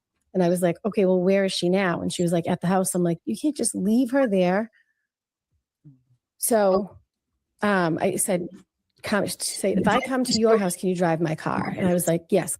So wait a minute. So you can't just leave her there and you make your face, right? But when she calls you about John, you don't think about anything about this, and you didn't, get worried or anything because you didn't think anything of it, right? But yet Kaylee's at home. She's telling you that John didn't come home. She's driving around looking for him, and you're rolling your eyes because she left Kaylee at home. Well, Kaylee was older enough to be at home. Her uncle is missing, and Karen is the one looking for her. So that little thing doesn't make any sense to me. Nope. Come to my house. Because at this point, I'm like, is she still drunk from last night? Like, I have no idea what is going on. Come to my house. And so I went outside and I thought to myself, I'm not driving her car in the snow. I don't know how her car drives. Hi, I'll sweetheart. just get my car ready. We'll just leave her car here. So I'm in my car. She's not here. She's not here. So I start calling. Bye, babe. So she talks to Jen again. Thank you for coming. She headed towards Jen because police, did they find anybody? The 2 local hospitals, did anybody get taken in? Because at one point in one of the phone calls, the second phone call, she said, "I think he got hit by a plow." And I was like, wait. So What are the odds that that's what Jen told her? Thank you, babe. Right? What are the odds? Because in the beginning of all this stuff, We will be that's here what their tomorrow. plan was going to be, right? Until Karen Actually, called no. at 4:53 in the morning. They were going to blame it on the plow driver, right? So first she calls her and she tells her, I don't know where John is. I don't know where whatever. And I'm looking and I'm driving and whatever. And she's hysterical. And then the second call, she says, I think he may have been hit by a plow. So what are the odds if it was Jen who put that on her head?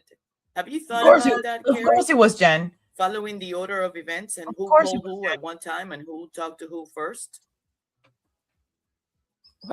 Oh, okay. So Right. now I'm like, which is a strange. I mean, just I think in objectively it's probably a hindsight, strange. had I thing to- checked back, like sat back, or you know what I mean? Now I think of it like, right, but you don't in the moment. No. You're just like, what's going on? I was like, I wasn't out with them. I don't know. Right. My husband was out with them, but my husband came home early because it was starting to snow. And that's the night before. So there was Oh, a number.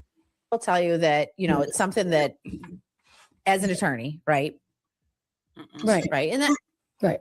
And how were you surprised? What were you feeling when you got that call at 5 o'clock in the morning? I wasn't concerned really. I mean, I was Really? like, I don't know where the hell You he were is. concerned He about passed Kaylee. out somewhere. Like it wasn't great concern because it was 5 a.m. and I was just woken up and because at this point I'm like, is she still drunk from last night? Like I have no idea what is going on. Is she still drunk from last night? So how does she know How that? did you know that she was drunk last night? So, Where were you? How did she know you that? see her at some point? Is she still drunk? Charity, are you still here? Where's Charity? I remember that I was watching Lana's show at one point. I'm gonna bring a portion of Karen so you can see it. But I remember that did Charity leave? Oh, okay. Do you remember that Lana actually talked about that she thought that maybe what's his name? Kerry Roberts was at Lang's party. Do you remember that? Because not only were they friends, she was very good friends with his wife. Lang lived right next to the guy that was having the blizzard party the night before.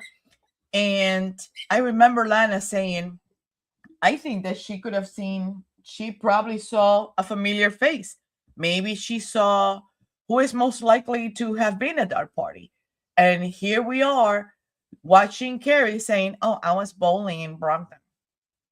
What if she wasn't bowling in Brockton? What if she was actually at the blizzard party with Lank and everybody else? And then, you know, you always think, like, if Chris and Lank have always had each other back, what tells us that, how do we know that Lank was not at that party? Or Lank was not at 34 Fairview? Lieutenant Kelleher ends up calling Gallagher. Again, I keep saying the same thing. When he had two detectives that lived less than 5 minutes from the crime scene, and he calls Gallagher, and he sends Gallagher to One Meadows. Gallagher says on the phone, I ended up going to One Meadows, blah, blah. So what is the address? He said it's his house, something like that. Because I remember listening to that. And Deborah says, no, it's a 32 Fairview. And confirmed, the TV confirmed, I have no idea. Let me see. I don't know that. I don't remember that. Don't forget, I was watching Total Boy until about August. Was it August or January 2024? No, it was August 2024. So I don't remember, and I didn't miss a show, but I don't remember listening or hearing anything about him confirming the bowling alley situation in Brockton. But Carrie's terrible. This woman is terrible. It's like, how do I know that she wasn't drunk from the night before? How do you know that she was drunk? You don't even know she was drinking. How would you know if you were not there? Or did you see her, Carrie? Did you see her? Drunk from last night. Huh. You were not with her. So how do you know that she was still drunk? Unbelievable. Wait. off without calling, and he didn't call. And I was like, okay, well, where is she now? And she was like, at the house. I'm like, you can't just leave her there. So I said, she said, if I come to your house, can you drive my car? And I was like, yes, come to my house. Because at this point, I'm like, is she still drunk from last night? Like, I have no idea what is going on. Come to my house. And so I went outside and I thought to myself, I'm not driving her car in the snow. I don't know how her car drives. I'll just get my car ready. We'll just leave her car here. So I'm in my car. She's not here. She's not here. So I start calling the police. Did they find anybody? The 2 local hospitals. Did anybody get taken in? Because at one point in one of the phone calls, the second phone call, she said, I think he got hit by a plow. And I was like, what? Oh, okay. So now I'm like, which is a strange, I mean, just, I think in objectively is probably a hindsight, strange had I thing to- checked back, It's not a strange thing. It isn't. That's what Jen told her. like sat back, or you know what I mean? Now I think of it like, right, but you don't in the moment. No. You're just like, what's going on? I was like, I wasn't out with him. I don't know. Right. My husband was out with him, but my husband came home early because it was starting to snow. And that's the night before. So there was a number of people who were at CF McCarthy's and then Waterfall, and your Kurt was there earlier with God, John guys, Benoit. guess And you were never out at all. No, I was. So how did you know? Oh my God, guys. Guess what? Wait. Wait.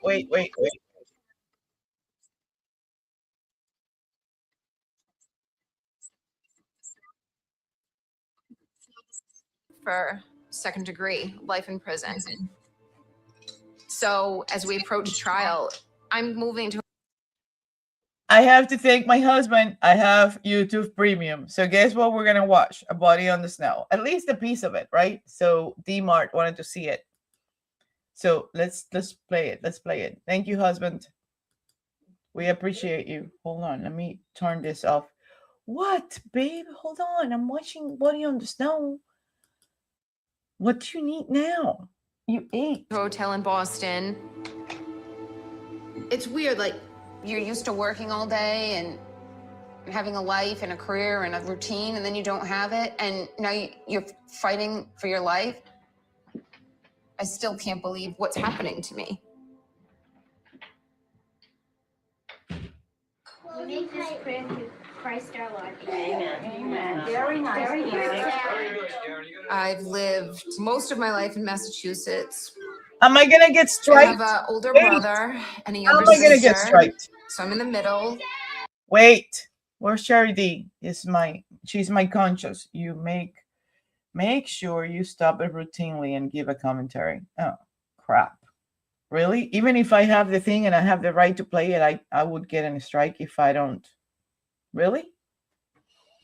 What are the rules to this thing? Like, doesn't this come with a manual or something? I need to read something. So I guess we're going to have to stop every now and then and give a commentary. Okay, well, this is about Karen Read. Wait.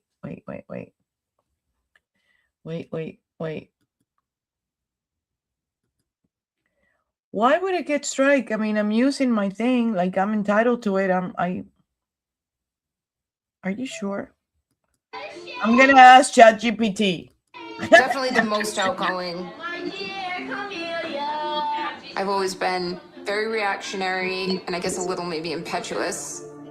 I'm private, but I'm open. So when I'm with people, I'll tell them anything. Welcome back to Lifestyles of the Almost Rich and Famous. And I am your host, the lovely, the beautiful Karen Read. When she was a young girl, she would do plays constantly when we'd have, like, if we had cookouts or the pool. We're going to watch Mom. Everything you do is grand. She always brought a lot of fun to, yeah, she's got a great personality. For me, this is like so cool because I was dean of business even at Bentley such a young University. age, you can tell that she grew up with teachers, right? Like educated people, adults that were actually teaching her how to, like, encouraging her how to read books and how to use big words. It's like she's so grand. Everything she does is so grand. The choices in words it's amazing. So I get booted. Capiche? I capicho. Io capisco. So what do we do now? So now we have to what? Do I need to, like, we're not going to be able to watch it? Somebody tell me something. I'm asking ChatGPT before. Okay, so I only have like 250 cats, not even. I don't want to get any more behind than my one string channel already is. Not monetized. I don't have enough videos. I don't have enough subs. I don't have enough likes, and I don't have enough views. So I don't want to get striked also on top of everything. So wait. So let me ask ChatGPT. Okay, if I have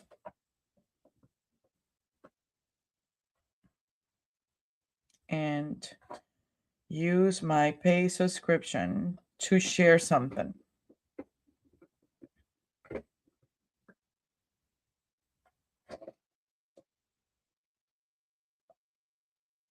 Could I get strike?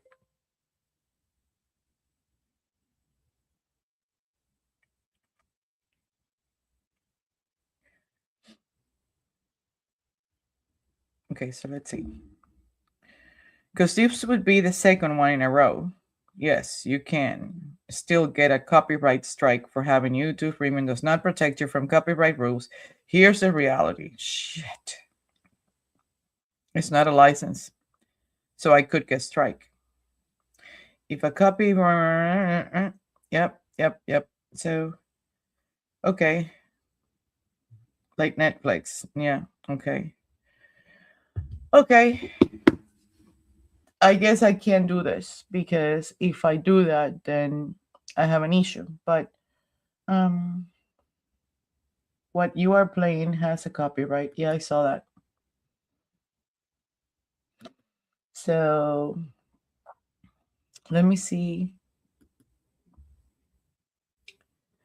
Okay, let me see something. And it is like chapters and chapters. Now, the one that I have on Apple TV, then it's the same thing, right? It's the same. I can't do the same. It's the same thing. It's the same crap, so I can't do anything. Well, let's avoid more strikes because I had one last night. I don't know what happened, but I showed a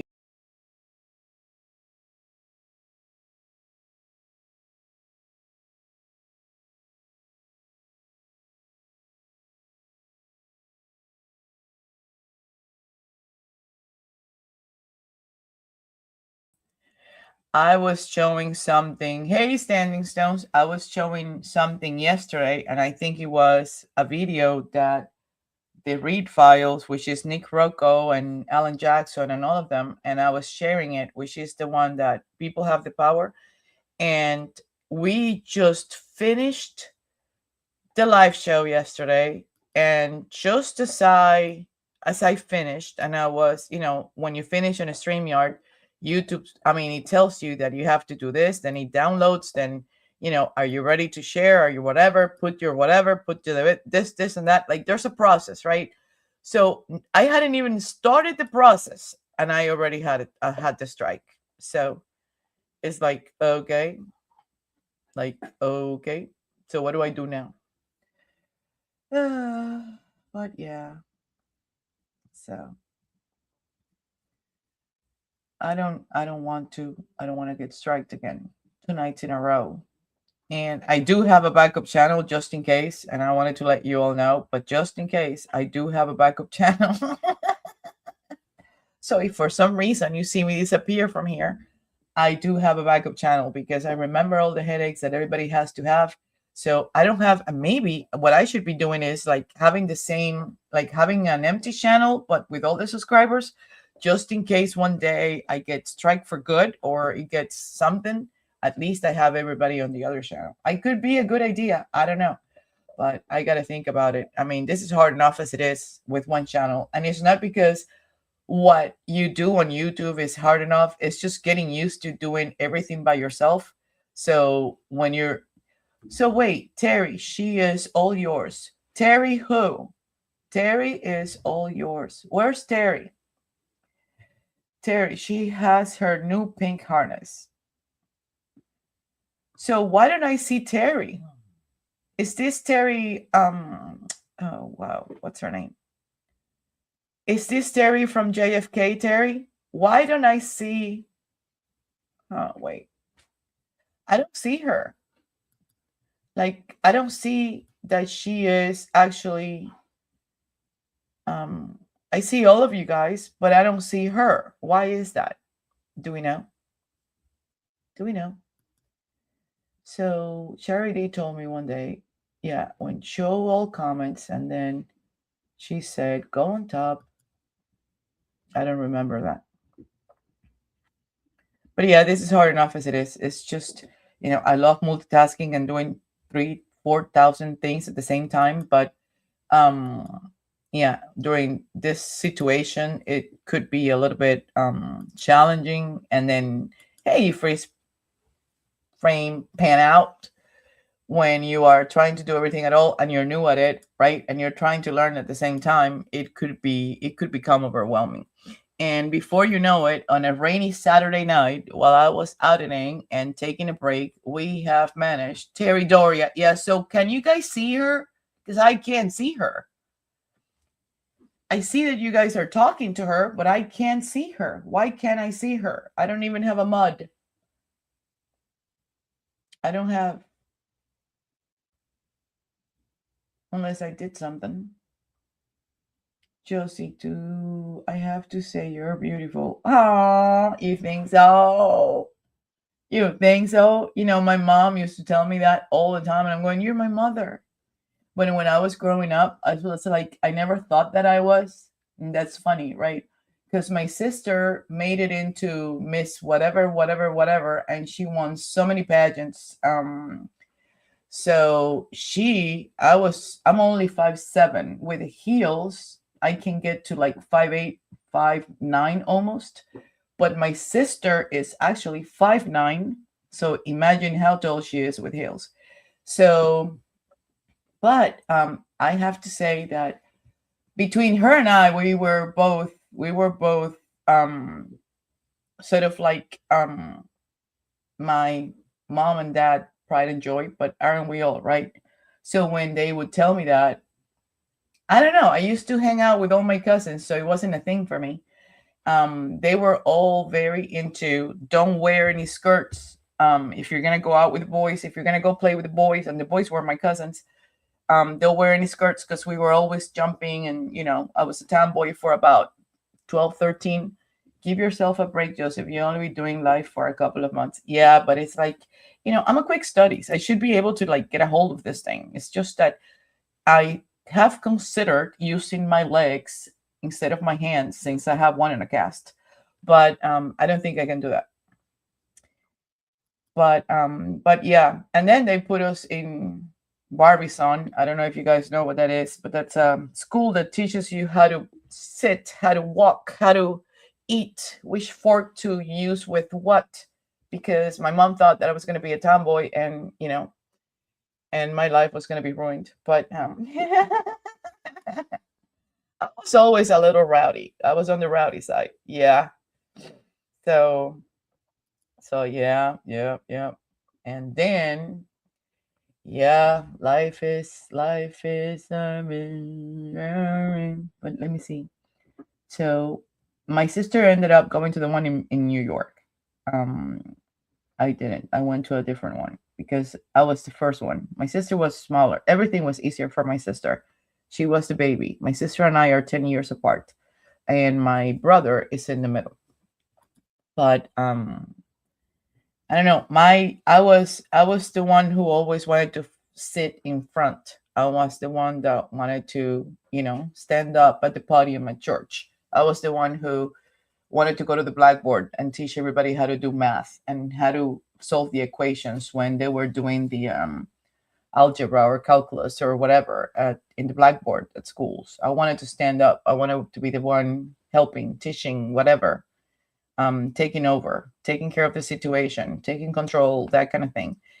And then I learned that sometimes it pays off not to. But by the time I learned it, it's like, okay, well, what do I do now, right? It's like, let me play with the time that I have in my hands and be happy about it. But then Free KARENREAD came about, and here we are, right? So what am I gonna do if I can't play the Karen Read thing? I was so excited about that. I thought that I was gonna be able to share. So I know you guys do not want to go boring on what do you call it? It is a process. You do not want to go boring on auditing paper, because I'm not saying it's not boring for me, because I actually enjoy it, but at the same time, for other people, right? That is, yeah, it is. It's kind of boring. I understand. So I think, let me see something, because I want to check. I just saw a notification that came up, and I think one of our people may be live at the moment. So let me see. So maybe we can all take a break and go over there and stand up and change the sceneries. And no, I thought I saw something, but no. So I thought JFK was going to go live, or Lana. The alternate corner is live. And I don't know who, there's a lot of like new people, but then again, who am I to talk, right? And I have no idea who's half of these people are. Now, I'll tell you what, one of the shows, the other thing that is going on is that the Kentucky Derby is on, but one of the shows that got a lot of attention from me yesterday was the, what is it called? Something is Off, because they bumped into the same documents that everybody's looking and watching. They actually found something that had to do with a Coldplay song, and and that was amazing. That was an amazing find, and the way that Rebecca was able to break it down and sort of like, show it was amazing. So I started my show with the intention of celebrating their triumph on that, because I loved how she broke it down, but I also loved the fact that when she said he got to 34 Fairview at 12:21:10, it validated what I have always thought since the beginning, me and a lot of people, right? But I have had like long access reports for over a year where I continue to like modify and adjust, and depending on the evidence that comes out and whatever I can get my hands on, right? If I can validate it or debunk it or yay or nay, then I go and adjust and sort of like, modify and tweak it, right? But it was amazing. So I decided to go to YouTube, and I started to look at all the shows that I did when I was playing with this thing back in 2024, and I found some that were from the Coldplay song, and which apparently, like, there's a couple of versions of this song, and I've heard it. I mean, it's a nice song, and I've heard it before. I don't think I've paid attention to it. I'm more on the happy side than on the depressed side. And you know how that goes. Misery loves company, right? The minute that you say, "Oh, I broke my hand and I have a cast," and like your whole world is coming down, then it's like misery loves company. Everybody who has a broken arm is gonna come my way. I don't want anybody with a broken arm to come my way. I want people to tell me that both of their hands are working and mine is gonna be fine. That's what I want. Like, I want the opposite, right? So, but it's okay. Somebody has a broken hand. I mean, I'm not going to say, I feel for you. Mine hand or hurts too. But what I'm trying to say is I wasn't like in love with that song, so I never paid a lot of attention to it. There's a few versions of it, and it lasts 5 minutes. So when they told me that this song lasts 5 minutes, and I'm going, are you serious? So I looked for my older shows. Yeah, they're cool. And I found a couple of April, January, and March 2024. And I pulled them up just to see what was it that I was saying back then. And, no shocker, I'm still talking the same way that I was talking back then. I can't shut up. But it was pretty much aligned with what I'm saying now. The difference is now I get validation. Like, everything that has come out and revealed itself or unveiled or discovered has validated a lot of the points that I've had from the beginning. So I'm happy about that. But this Cadillac, blue Cadillac, shows on all of the videos. The black Ford Edge shows in all of the videos. The two-door Jeep shows only on the Canton PD video. The black two-door sedan, which is possibly an Acura, goes up and down at least 4 times in front of the library and is also seen at the waterfall. The Ford Edge dark gray, the Ford F-150, the I don't know who the drivers are of the Ford Escape, but the Ford Escape is shown twice at the waterfall and in front of the Canton Library. So I got pictures of all of that, and I put a list together because it's not that it goes anywhere other than information that we can sort of like, we have tangible documentation that we can use to prove that it's true and accurate, but we also have pictures, and that makes it even more interesting. So let me see. I saw them in concert. Cool. Where did you see them in concert? And I am a talker too. Really? And let me see. And then I missed one. I don't know who. So, okay, I'm going to hold everybody accountable. Did everybody hit the like? Wait, because everybody's telling me I have to insist on that, because I guess that's what puts the shows on the planet, and the channel, it gets exposure. If it doesn't get likes, it doesn't get exposure. Did you guys see my dog? One of them. So his name is Whiskey. He's a baby. He's just a baby. And we were in Toronto. Do you remember the one of the last bad storms? There was a hockey tournament there, and we ended up flying to Toronto, and we left here like around 11 o'clock in the morning here in the States. We didn't get there until like 4 o'clock in the morning. We lost 2 flights, had to change the flights from New York. We were going New York and Toronto, and then we ended up going New York, Michigan, and then Toronto. I mean, chaotic. But that was the second time that we went. The first time, well, no, the very, very, very first time we went over by car through the Peace Bridge. That was another hockey tournament too. It is beautiful up there. And when you drive through the first, when you get out of the custom thing and all the people that are there, and you keep going and you veer to the, left, and then you keep going on that road, which is sort of veers around the Niagara Falls.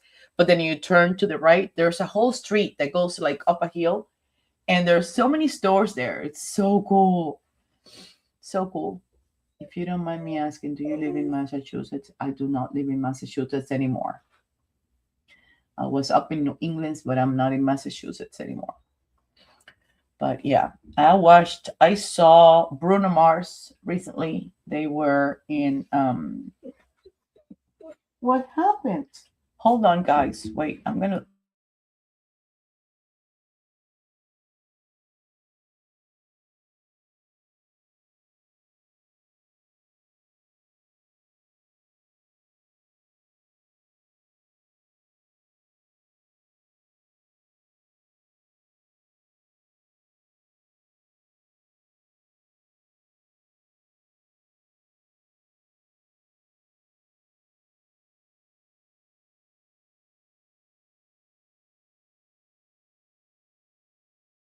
Took me 19 days to work on this one. So.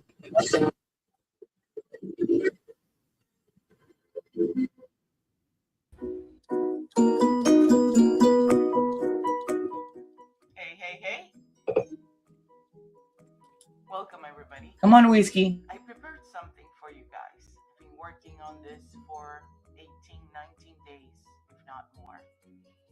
It finally dawned on me. And I decided to do something a little bit unconventional, because all of this information and the evidence that we have, I felt almost like if it didn't make any sense. It was a puzzle that had all the pieces scattered but not placed together for me to see. Between the cell phone data, the event that takes time, at given clusters, right? Where the duration, the battery temperatures, the location, the health data, we can isolate one from another if we want to look at the entire picture and how this unfolds. So when you put it together, we need to first understand that the device is what records movement, right? The movement of the device, not the movement of the person. The movement of the person is driven by an Apple iWatch, a Fitbit, any gear that we are wearing that is linked together with the Apple Health data that feeds information. And that's where we get our heart rate, right? Steps.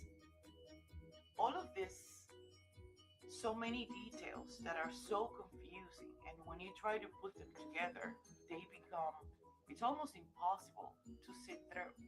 It's impossible to analyze the complexity of it. It's almost what makes any juror say, yeah, whatever, you won. Because it's just too much. Now, if we think about it from a point of view that during trials, there were latitudes and longitudes given to us at the same time that there were call logs, times, duration, steps, meters. Why didn't we put all that together? Because when you do, it is impossible to argue that John O'Keefe, that the guy never went into the house. So we're going to explore putting all of these systems together. I got the blueprints for 34 Fairview. I got several longitudes and latitudes which correspond to clusters of times. And we're going to try to condense them and collapse them in a way that visually makes sense for anybody to understand and explain it to anybody.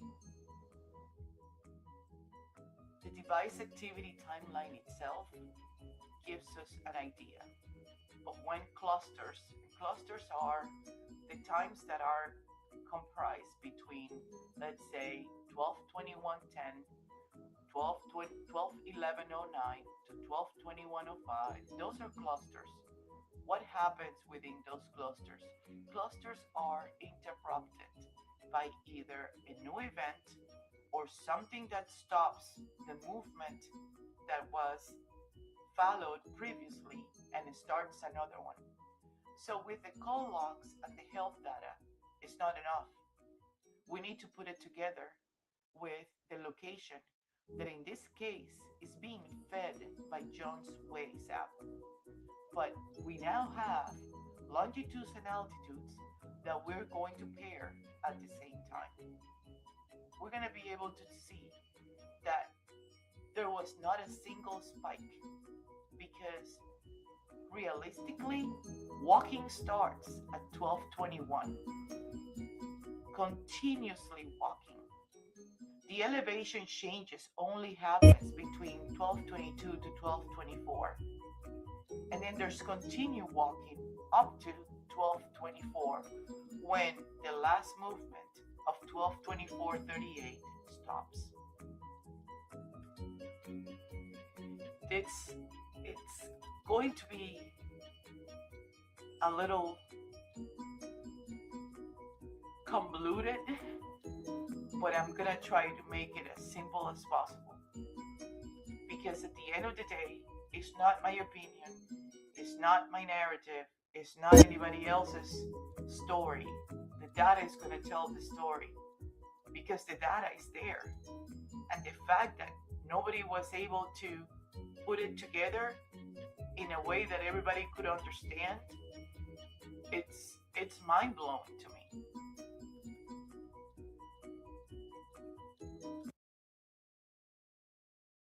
I gotta say something. I don't think the goal of either trial was to, especially in the second trial, I don't think the goal was to bring clarity or pursue anything else other than reasonable doubt, create reasonable doubt to get Karen free. Exactly. So, oh, you do? Oh, wow. So, if they would have done this, if they would have gotten the blueprint, if they would have put the clusters of the coordinates, the longitudes, the latitudes, and start to explain all of this to the jurors, it was going to even confuse them more, because Whiffen had already confused them enough. So did Jessica Hyde, talking about hamburgers and pizzas. So imagine if they would have, it would have been chaotic. So the only chance that they had, the best chance that they had, was just to make Whiffen look like he forgot to put relevant information in his presentation, even though he put it in his report, like he said, right? That he considered the temperature to be relevant as far as his findings. He did a test on it, put it in a refrigerator, but yet he skipped explaining to the jurors how relevant that could be when you're trying to identify whether a cell phone is outside or indoors. So that was enough. That was more than enough. And unless he became an expert just to do that, to pretty much discredit Higgins, discredit the fact that he was not being transparent, truthful, forthcoming, straightforward shooter, and do the same thing with Jessica Hyde. Now, I don't know if all of you saw the little clip, and you can go back and look at it, but I shared earlier bye sweetheart. I shared earlier the clip from Jessica Hyde when Hank asked her, so did the house loan to die in the cold get deleted? And she answered, yes. If it's house loan to die in the cold, yes, it got deleted. And he did not like that answer.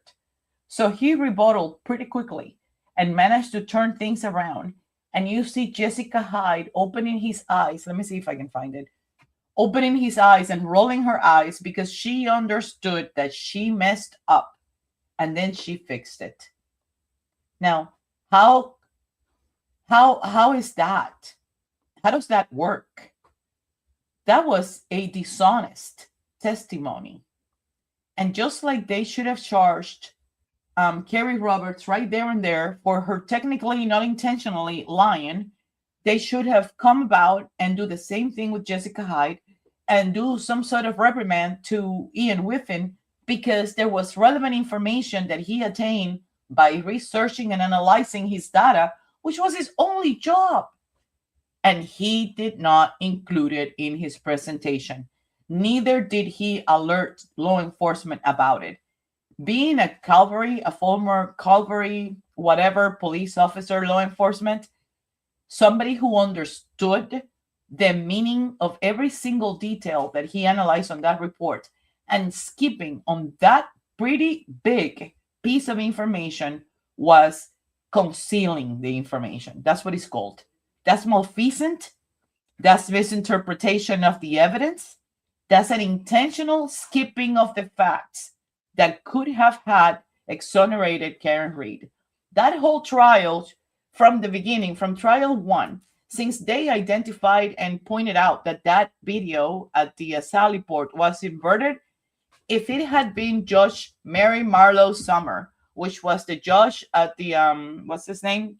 New Mexico, Alec Baldwin, whatever situation, would have been presiding this trial, she would have called it quits right there and then, because that is an ethical violation of what they did.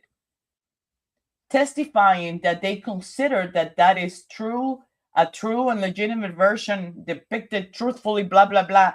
And before you know it, it's inverted? No. It doesn't work that way. But, everybody had a job to do. Julie Albert had her Donna job to do. Matt McCabe had to deliver the phone to Hank, right? Michael Morrissey had a speech to read. That was the hostage video. Josh Canoni had a job to do. Lally had a job to do. Everybody had a job to do. And then you sit through an ABC interview and you hear Brian Albert and Olin McAlbert saying that, you want to believe that it takes 30 to 40 people to pull this off. You gotta have like different law enforcement agencies. You gotta have, and Jen goes, EMTs too, and different individuals. Yes, that's exactly what it took. And the only thing that it actually took was for you to stand up and say, the guy never came in the house. Get Matt McCabe to direct everybody and say, the guy never came at the house. And change your plow driving accident situation to what? To let's pin it on the patsy. That's all it took. Everybody else that came along, you count them. Whether they're 20, they're 40, they're 50, they're 60. You do the counting, Mr. Albert, because we know what happened here. John wasn't hit by a car. There was no car accident. And he died in a fight, which ended in an accident inside 34 Fairview. Now, where's Chloe? How did she die? Because I'm sure Chloe's not around anymore. So there's 6 of us here. It's been a minute. We're almost pushing 3 hours and 37 minutes. We are beating a dead horse and, brainstorming by ourselves. So why don't we go and enjoy the rest of our Saturdays? I'm going to do a little bit of auditing in about an hour and a half. I'm going to give myself a break, give the dogs a break because they're a little reckless right now. And then we'll reconvene sometime Monday. If I get reckless and bored, then I might do a video and I may drop it. In the meantime, can you please like the videos of my puppies? Because, I tell them all the time, how many likes do they have? The dogs are doing better than I am, okay? They're getting 900 and something views in less than 20 minutes. And here I am struggling. So please do me a favor and hit the like button on your way out and tell a friend. Maybe a friend doesn't know that we exist. And we are sort of like a one-string channel type community. And we welcome people that want to focus on the Karen Read and John O'Keefe and leave the noise out and just have fun among each other. So enjoy your weekend. Thank you for making me company and come in and wink at me. And I appreciate you all. Love you all. Have a great weekend. Be blessed. Tomorrow is Sunday. Don't forget to pray. Bye.